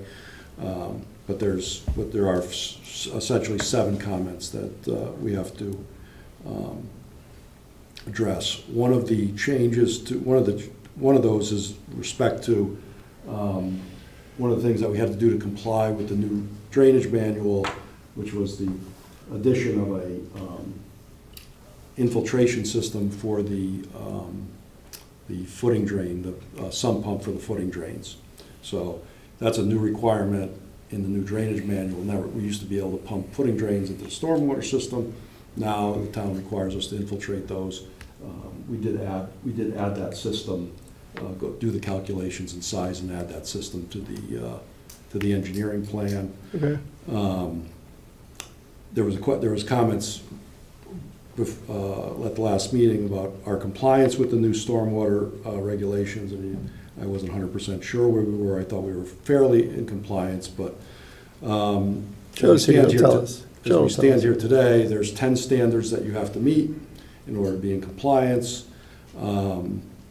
Of those 10 standards, one is not applicable to us in that we don't have the amount of square footage of impervious area. One is a construction-related inspection requirement that will happen during construction. Obviously, we can't be in compliance with it at this point. And then there was one that is a certification that the town requires a specific certification in the drainage report, specific language. So we use the certification that we always use that basically says there's going to be no impact to downstream adjacent property owners or downstream property owners. The town has very specific language. I didn't catch that. I need to insert that into the drainage report. But I think aside from that, we are in compliance with the new manual. We would say based on standard 2, which is the requirement for infiltration of the stormwater quality volume, there's a case to be made that we exceed the standard because there's provisions in the manual to reduce the amount of infiltration you have to do if you're a redevelopment site. I believe we fall into that category as a redevelopment site here. But we did Fresh Meadow, right? Yeah, we did. We totally did that. But this follows the state stormwater manual that if you're over 40% impervious coverage in the existing condition, you really only have to infiltrate half the stormwater quality. We'll let him deal with that. I would say that we can make the case we exceed the requirement in that case. You two guys can arm wrestle that. But, so that's the, with regard to stormwater, the site plan comments, we've generally addressed all the site plan comments with regard to grading, soil erosion control, utilities. And then we've actually provided Mr. Canis with basically some sketches of how we intend to address his other comments. But he just got those today, so I don't, whether he'll have a chance to comment on or look at them, that will be up to him. Okay, that's fine. Any questions? Hold on. Any questions for Rob? Site plan, drainage, what stuff? We're good? Not right now. Okay, that's fine. All right, that's fine. All right, you good for now? Because I want to bring up Canis. I can't. I was going to talk quickly about fire marshal and that stuff, but I can come back and do that after Joe's done if you'd like. We'll do that in a second. Joe Canis, you're up.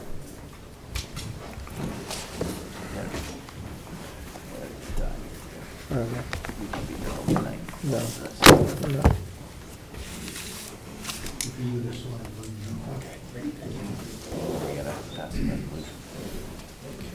Good evening. For the record, Joseph Canis, licensed professional engineer in the state of Connecticut, principal engineer with Ty and Bond. We were retained by the commission to review the stormwater management and sediment erosion control aspects of the application. As you know from Mr. Pryor's testimony that we did submit our initial comments on September 23rd. The applicant responded on November 6th. And we issued a follow-up memo on November 10th, so earlier today, responding to those comments. So initially we had 38 comments across a few major categories, across stormwater management, sediment erosion control, grading, as well as general site plan comments. So in that time, the applicant's engineer has reduced the number of outstanding comments from 38 down to 4. And then based on the revisions that the applicant made to the plan set, we did have an additional 3 comments. And the remaining comments are very minor. Essentially, and I can walk you quickly through what those are. One of them is clarifying a detail. Is this the best plan for you to point to on this? Or you want a different Let's plan? see, is this the drainage plan? It's sediment Probably erosion go control. back, yeah, let me see here. Oh, I don't know if I have Uh, the actual drainage plan. Oh, if not, it's over here on the board here. You got it on the board.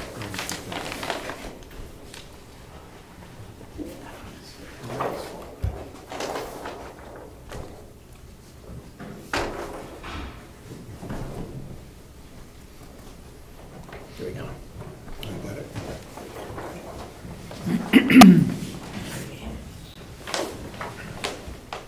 There's an easel right next to, right behind Bob.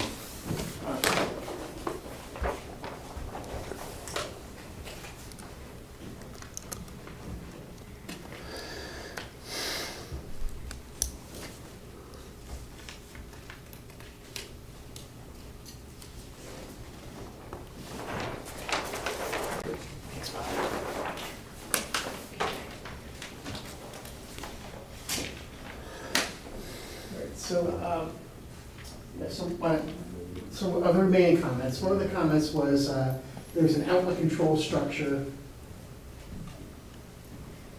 There's an outlet control structure over here. And what that does, that controls, that meters out the flow from this, from the proposed stormwater detention system.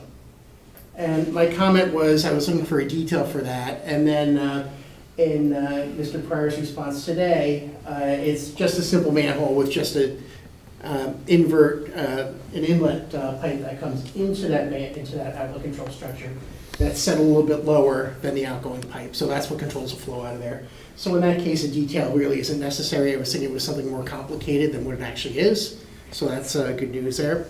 The other comment, the second comment, is this relates to this proposed detention system here, as well as the one over here.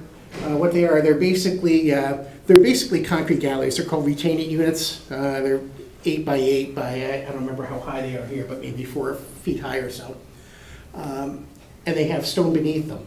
I had a project in Ridgefield where the manufacturer isn't clear in their instructions, where we had 6 inches of stone beneath the system. The manufacturer came back and told us that 12 inches is required unless you have a very specific soil type underlying the system. So this comment here, number 9, relates to that. The applicant right now still shows 6 inches of stone beneath the system, and I think that's fine. You know, that could certainly be changed, you know, as they have further discussions with the manufacturer, because if they do need to add 12 inches of stone versus a 6, they're only increasing the capacity of the system, right? They're going to be able to retain more stormwater, retain more runoff, so it actually, you'll see a little bit better result from the system when it discharges. So you want to go down 6 or 12, that means they just dig a hole 6 inches deeper? That's all they need to do, right? And they'll still be above the groundwater or any modeling, so. So Rob, you're gonna dig the hole 6 inches deeper? Yep. I'm happy to do that. Yeah, if they need to, right? But I just brought it to your attention because that's an issue I ran into on another project. That's fine. Just, We're just making these things go away. Another comment I had was along the property line here with number 264. The initial plan set that I reviewed back in September had a retaining wall in that area. That retaining wall has since been removed. Yep. But the response I got in the letter I received on Thursday still indicated that there was a retaining wall there. So again, it's just a clarification. Right. So that one has been addressed. That's where I wanted boxwoods. Instead, today we got 7 trees. Right. And then the other one I had was related to the sidewalks within the public right-of-way. Initially, the initial details showed a paver strip along there. That's not there. I just asked for an updated detail, and that was attached to the letter that Land Tech sent in response to my memo this morning. Okay. So that's gonna be regular concrete sidewalk that matches everything else on the street. Right, consistent with this town standard. All right. Right, so those are the 4 comments that are outstanding. And then I had 3 new comments based on some of the changes that were made in the site plan. One of them is this gravel area for the sump pump discharge. I was just looking for a detail for that. Again, very simple, straightforward request. The other comment I had, this second of the 3 new comments, pertains to this pipe run here. As you can see, it's a catch basin, 12-inch pipe, hits a 45-degree bend, another 45-degree bend here. All right, so what I asked for were cleanouts along at those bends in case any debris gets hung up in there. And then the other comment I had also relates to a cleanout. It's down in this area here. You can see you got a roof layer coming out, bend there, another bend here. All right, so there's a decent distance between this bend and the catch basin. So I requested a clean out here, that way it could be accessed in both directions. And those are the 3 new comments that I had. Okay. Right, so based on the response that I got from the applicant this afternoon, obviously didn't have enough time to prepare a memo. They're certainly on the right track and headed in the right direction, assuming that there'll be no further changes to the plan set. Okay. So then these guys, do we have a time for this when this is going to be on the agenda again? Is it this year or next year? Jeremy? Well, I guess it depends. What further changes, again, we have the traffic and parking Right, I'm going issue, to get to that. I'm just trying to see if the these ARB guys issue. I'm trying to see if we can close him out at the next meeting. I guess we'd have to ask Rob how long it would Okay. take him to respond to. How long does it take you to going to respond to Joe's comments? I think we can have something this week. Okay, that's fine. So then you can get it back, but you're 10 days out. Right. Okay. Yeah, we could certainly get it back to them. Okay, so relative to the site plan, you're good with that? Yes, yeah, we're good with the drainage, the site plan, the grading, right, based on these final comments. Okay, fantastic. Any questions for Joe Cass? No. At this point, no. Okay. All right, and just real quickly, I know Commissioner Barsanti asked at our last meeting about compliance with the new stormwater management regulations. And, yeah, I absolutely I read agree the with memo, too. what Mr. Pryor had said, and also also agree that they did go above and beyond with the amount of Appreciate water you quality doing that. volume they're providing. Cool. Okay. The next thing I would like to do, since he's here, is the guy from SLR here? No. All right. Because we got their letter, and where's Greg Del Rio's here, right? You want to give us an update where you are, Greg? We don't have the updated traffic count yet. Yeah, we might. So we're gonna have to hear from him again. This is dated November 6th, 2 days ago. But we didn't, Jeremy, you said we didn't have the, They were doing because a it was good done count. during school vacation, and so they asked for an updated traffic count. That's on this one, that's a different, that's, you're talking about the, you're talking about the convenience store. It was both of them. Then what's this? SLR, What's the date on that? November 6th? November 2 days 6th, ago. that's the applicant's response to Greg's latest, latest comments. Yep. Greg can speak to that, he's familiar with it. Right. Right? Greg, you're up. Okay, Greg Del Rio, professional engineer in the state of Connecticut, director of transportation engineering for H&H. Good evening, everyone.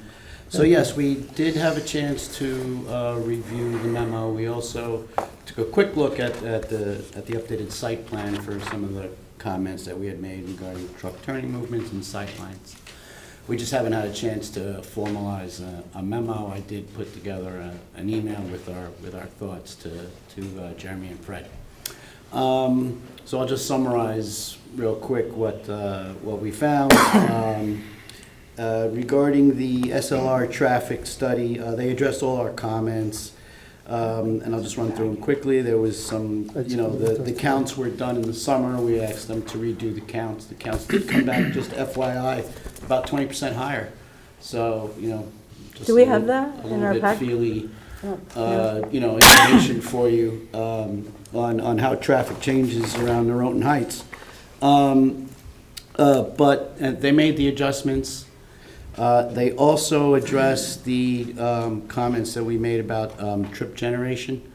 So combined with the new counts and the updated trip generation and the analysis that follows it, it didn't change the findings. Everything stayed within the same level of service and all acceptable. So there was no significant impacts as far as traffic goes. So that was the traffic comments. Then we had some comments on the parking. Again, it was done in the summer. where parking is a little bit lighter and people are on vacation, they're not going into the city, et cetera.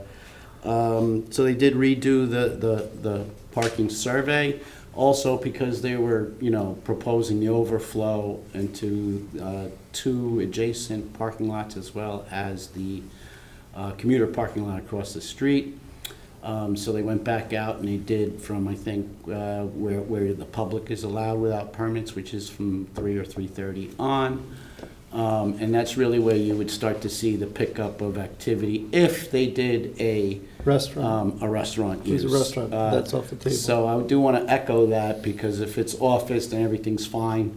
It's really like a fine dining where people are staying longer, and therefore the parking is accumulating at night, and that can start at 5 o'clock, and not everybody's quite home from the city, but there was ample parking to cover the shortfalls that Right, but that's off that the we're all table, the estimating. offices are closed at Right, 8 yeah, o'clock at so night. parking should be okay. I mean, the only slight hiccup maybe is if you want to do a weekday, like a Tuesday, Wednesday, Thursday, but then again, the demands aren't as high for things, so I think we're okay. Tuesday, Wednesday, Thursday, what? Like a 5 or 6 or 7 o'clock at night, parking at the commuter train station. I know from my own observations, there's easily 20, 30 spaces. There's definitely not as many as Friday, but there's spaces available there. That's what I park there when I go to the Knick game on Thursday nights. Right, so you There's go 50 in there parking maybe, spaces. what, 5, 6 o'clock, right? Because you're going to a 7 o'clock game and you're finding spaces. Right. Yeah. Right. So I think And I we're don't okay. put money with- in the meter, by the way. We're okay. If it's after 3, you don't, right? If it's after 3 or 3:30, you're Making sure the okay. people collected the nickels and dimes. We know I'm your sure. license by what? Yeah, I figured that. This SLR is not in the packet. And then the site plan, Absolutely. we eyeballed it. I think the site plan comments are all okay as well. I do, want to just put a caveat. I want to go back and take a closer look at it. But it looks like the truck turning movements for the fire truck and the different delivery and garbage all can get in and get out now a little smoother, much better than it was on the previous site plan. And also the sight lines are also acceptable as well. They did redo the speeds and everything, so they addressed all the comments. Okay, so the site plan's fine, the parking's fine, the movements are fine? The traffic impacts are fine, yeah. Okay, so you're eventually gonna write a letter that Yeah, we're gonna says write a that? memo, yeah. Okay. Any Yeah. questions for Greg? Well, what did they do to improve the truck movements? They adjusted the site plan a little bit so that the movements now allow, it's really much smoother coming in and out from the way the drive aisles are set up and aligned with the entrances and exits. Was there anything widened or flow I change? don't remember exactly what the changes, Rob, were that kind of made some of that work with the drive aisles. I got the movements in the slide. Yeah, I I mean, if you think wanna that it pull it up. mostly pertains to the actual revision. Remember, Greg's original comments were the original site plan that we had, so we've revised the site plan pretty significantly from there. There is, there's always a little bit of a push-pull with regard to when trucks are making right, or larger vehicles are making right turns out of the site. That's the hardest movement to make, believe it or not, because in order for the truck to make, usually you have to, in order to keep the truck all the way in the right lane, the radiuses become big. And then, He's signing off on it, so it sounds like you're good. yeah, but then the driveways become wide, and that's not really what you want, where you want people walking around. So there's always a little bit of push-pull there, and, sometimes you get a little encroachment, sometimes into the other lane of traffic, but it's for a vehicle that's not gonna be there that much, Okay. so. So 2 last things, with regards to the site DOT's plan. own guidance is the truck can make the turn without mounting a curb. It Right, can go into the opposite lane, they allow for that, so. All right, so 2 last things, go back to the site plan again. The parking lot, well, 2 things. One is the sidewalk on the new parking lot, goes all the way down, right? Goes from Bear Burger all the way down, right? So that's a brand-new sidewalk that's not there today, right? You might just show it to us on the map with your finger, Okay, yeah. right? We'll That's follow going this there. line here. Yep, that's a brand new sidewalk that does not exist today, and then it wraps around and goes to Lear Liquors, Yep. right? Mhm. Now, right where your finger is, are you okay with that crosswalk that goes across the street? Because that's my Back favorite here? thing, yes. Yes, You love that, because Yeah. it does not exist today, yeah. and the applicant's gonna put that in. I'm all, crosswalks are good. Fantastic. Yeah, All there's right, nothing, you know, some places with bad sight lines, but this is straight perpendicular. because he's gonna be sitting there with his dog at that flagpole waiting for his wife to get off That's the right. train. You don't, you don't Right? think, You can sit on the flagpole, it's 18 inches high. you don't think the crosswalk ought to be over where folks are gonna be walking out of the apartment building over to the train? You have Is there an two. existing one There's here? four, yeah. There's It's one a there. three-way. Here. Oh, there is, okay, I same can't thing. see that Yeah. from here. Yeah. Okay. Those exist today. The flow from the train and the station is once they go over the bridge on the way home, they come here, they cross here, Yeah. and Right. they just kind of. So there's a new crosswalk going. Yeah, so this, like Okay. I said Just last didn't see time, will the, help a little bit. Yep. I mean, look, people are still gonna just Yeah. filter, it's a very quiet street, so. All right, then But at least now you do have that second safer crossing. Then the last thing is, at one point in time, they talked about a gated on that parking lot there. I'm not a This huge one. fan of that. Yeah. How do we make that go away? Well, if it goes to office use, it may not be as big of a deal, but yeah, I'll We'll let explore them. some other technology that we can, we'll explore some other technology so we can monitor the parking. If you don't want a gate, it's fine. Yeah, I mean, I think the gate would look, It'll look way commercial, yeah, we don't want that. you know, kind of. Because, I mean, yeah, there's a parking issue at Palmer's for years, a parking issue at Federal for years. I don't think we need to gate this one, it's not the Yeah, parking. we'll find a way to sticker Okay. notification that we know that it's somebody that belongs there. All right, so if there's any gates on any of these things, make sure it disappears on the next version. So that's for you, right, Rob? Got it. Okay, any other questions for these guys? We didn't get the report, so we have to. I got the report, you didn't get the report. We'll get it. It Okay. only matters to us that we didn't get it. You can, of course you can get it. All right. We have the Thing report. if anything's open, you just get the. Yep. All right, it's now 10:30, so this, we did parking, we did site plan, we did public plazas. Architecture, it's, architecture, We're doing architecture. we don't need to do that because I think you're still playing games with, or playing around with Architecture Review Board. Yeah, well, It's 90 minutes. we had 2 meetings with the ARB, and we also had 2 other meetings off-cycle with staff and invited the ARB members, which they chose not to attend. We will never get a favorable comment from the ARB. okay? I wouldn't, It's just not coming, okay? I wouldn't necessarily say that, but I'd like some of the They don't issues like to the site disappear. plan. We just And I all know- approved the site plan. Just understand the position where we're being told by one group they don't like the site plan. You're saying you think the site plan is in compliance, okay? So we're never gonna get there, okay, just on site plan alone, okay? And they don't like the architecture because they don't like contemporary. Now, contemporary's been around for 150 years. You know, Frank Lloyd Wright is like, if he was alive today, he'd be 150 years old. So, anyway. What I'm trying to do is, I mean, I got the letter from ARB this afternoon too, right? Yes. I did not read the whole thing, it's a copy of it here. It completely panned the whole thing. The whole project is a mess. Right, but There's it's. nothing that survives from that letter. Right, but there's certain things that does not exist anymore, and your engineers just signed off on them. I mean, the thing that's up on the roof disappeared today. Right. It's still on your plan. I think the only thing they liked was the Norman Rockwell statue. That was it. We have to try. I'm just telling you, you're never gonna get one. So you guys are gonna have to decide whether you want to approve this or not with an unfavorable report, okay? Right. But I mean, there is a market for the property, okay? It's pad ready, we can sell it, and, you know, then now you'll end up with a 4th owner in the area. Yeah, let's not go there. Let's not go there. I mean, I'm looking at some of these things on the park part of the eastern lot needs to be flowed through plan and created solutions, but I don't know what that means. I think the fact that we just got the letter and we did not have time to really dive into it.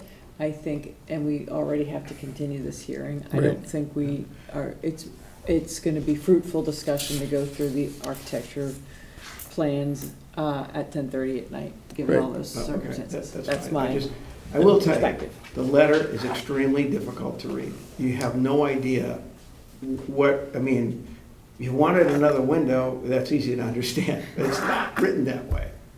So we need to dive into it. We need to dive into it as an input into our process. So I apologize for the late delivery of all the materials. You know, it's just been, you know, frankly, it had been, most of it was ready well over a week ago. There were these little changes, so. Understood. And I'd rather had the boxwoods than the trees, by the way. But we changed it for the ARB. All right. All right, so it sounds like everyone here is running out of gas. It's 10:30 at night. Karen's tired too, and she got a long drive home. So do you want to obviously continue this? We want to see the architecture again. We need to get the 10-day window for your zoning text amendment change. We can't close that one. We can't close this one without that text amendment change. So They're running in tandem. correct. Yes. We also need to get SLR's letter, we need to get Candace's letter. I think Matt Pop was okay. Rob Pryor's changing some stuff. And then Phil Cerrone is whatever he's gonna do with whatever he's gonna do. And we already figured out the basement. So when can we get this back on the agenda?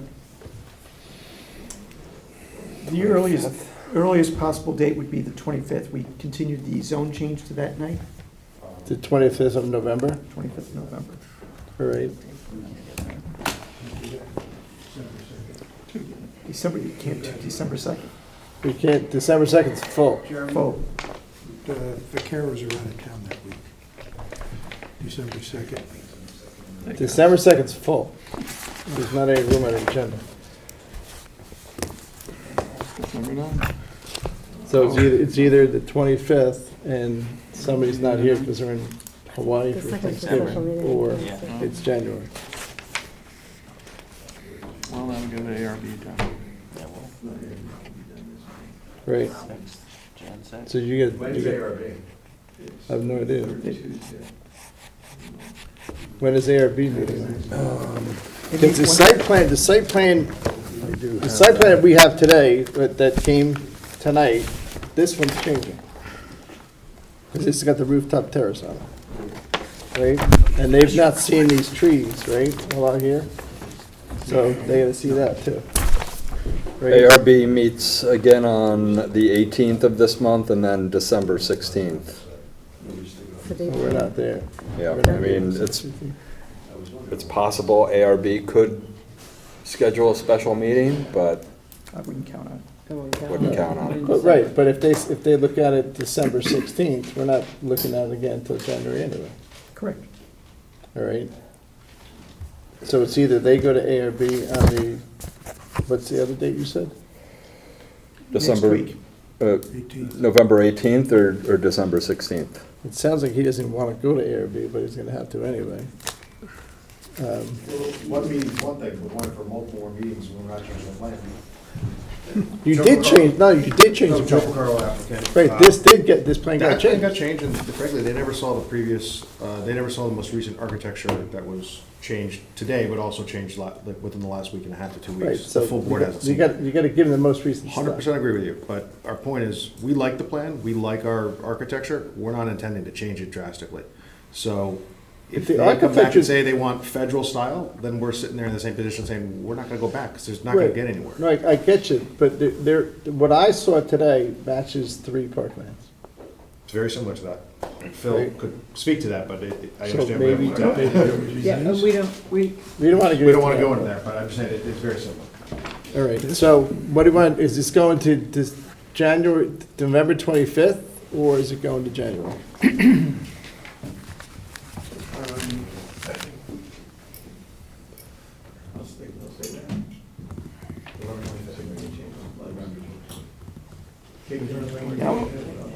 Don't come back before you hear ARB again. Right, they have to schedule, they have to get on ARB's schedule anyway.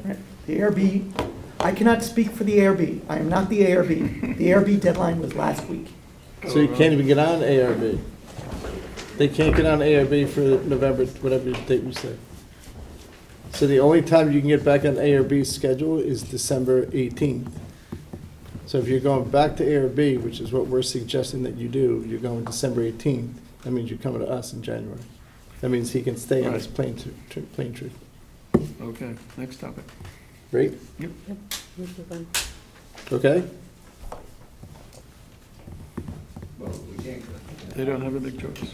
Yeah, you don't have a choice. Okay.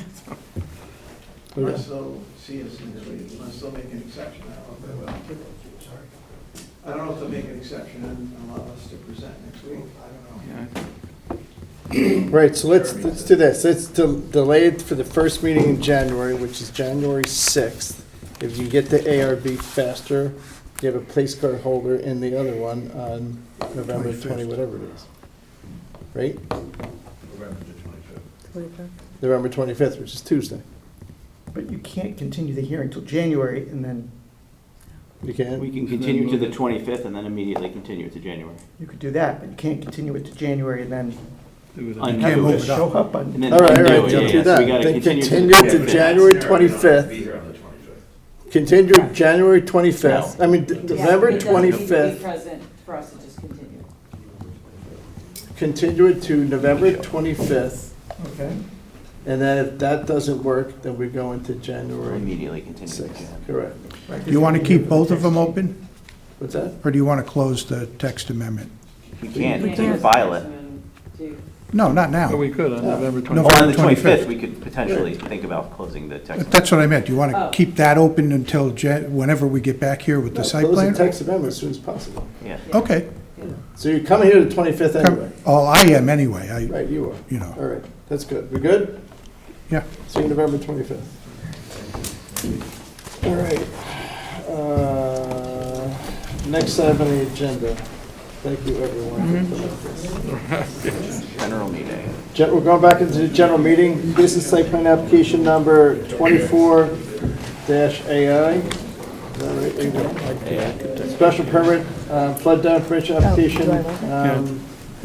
Flood down prevention application number 440-B, also known as PL 25-153, Tesla Inc. at 25 Old Kings Highway North, Old Kings Market. Proposal to establish new Tesla electric vehicle charging stations consisting of 3 pre-assembled superchargers, a total of 12 charging posts, and associated switchgear and transformer. The chargers are proposed to utilize existing parking stalls along the north road. Okay, in our packets, we got a draft resolution dated today. Questions, comments, typos, scrivener's errors on this one? It's pretty straightforward. They're putting it on the side that's closest to Tesla, yeah, no problem. the exit. Everyone good with this? Yep. With that said, entertain a motion to approve as submitted. Amy makes a motion. Adam makes a second. All in favor? I watched the meeting, by the way. I was Fantastic. Next item on the agenda, subdivision application number 224A is an Apple, land funding repeating application number 596, also known as PL 25-144, Brian and Tiffany Van Eastlander at 769 Hollow Tree Ridge Road, proposed to subdivide the property into 2 building lots, respectively 2.27 acres and 2.6 plus or minus acres in size.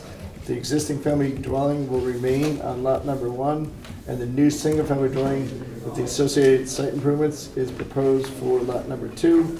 A new driveway will be constructed to provide access to lot 1, while the existing curb cut will provide access to lot 2. Each lot will be served by a new on-site septic system and stormwater management. Site regrading and related site development activities are proposed. In our packets, we got a draft resolution dated today. Any questions, comments, typos, scrivener's errors on this one? This one was really straightforward. There's a little bit of a nuance because of they gave away free land that's not included. They didn't give it away, it's just not included. It's not included. A little sliver of land. Like twice. Redis and Mead made the application pretty straightforward. Very straightforward. Looking for a motion to approve as submitted. Adam makes a motion, looking for a second. Jamie makes a second. All in favor? It's the same night, so I watched that one too. Thank you, Jamie. Appreciate that. Can you say served by a new on-site septic system? I wonder about 10 times fast? Okay. Try not to. Okay. Deliberation's only on Yes. hearings tonight. Let's do We're gonna these. pass on that. No, It's too just late. These things, it'll take 2 minutes. Which one you wanna do? Both of them. They're super easy. You guys wanna do that? Yeah. The first one is Xanadu Capital. For a pound and for a. Exactly. Confirmation, he's got his computer closed already. She's all done. Right. Just get these two. Continuation of public hearing, we're gonna deliberate on the first one, continuing public hearing regarding the proposed amendment to site plan. Darien zoning resolution number COZR number 4, proposed amendment to the zoning map, also known as COZR number 2-2025, PL 25-145, put forth by Xanadu Capital LLC. I'm not gonna read that because it's not necessary. They want to, be able to allow to adjust the text amendment, so the provision of when the property was owned at this time is fine. Yep. We adjusted the wording, and they had the final wording. Which one is it? This was the, oh, you're.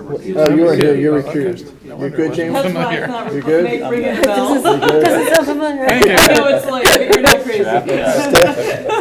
What are we doing? Staff, that's why you close your computer. Staff, please draft a zoning resolution that approves that text amendment change. You got it. The second one is continuation of public hearing regarding special permit application number 262B as in boy, PL 25-146, Xanadu Capital LLC at 76 Tokenique Road. This is to allow, I'm not going to read the rest, to 3 apartments on this upper floor of the building, based upon the fact that they're going to get the DOMR zoning overlay. Any questions, comments on that one? Great use of the land. You good? You good? Swap it out. Yep, I'm You good, good? and I don't think Draft, I need please that draft crosswalk. a positive resolution on that. Definitely don't need that Don't crosswalk. need that I run there all the time.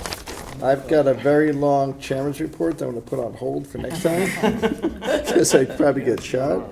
I just want to congratulate all those that ran for reelection last Tuesday and were reelected. All that door knocking you do. I'm telling you, man. She just signs on my front lawn. Director's report. Anything special, Jeremy? Nothing.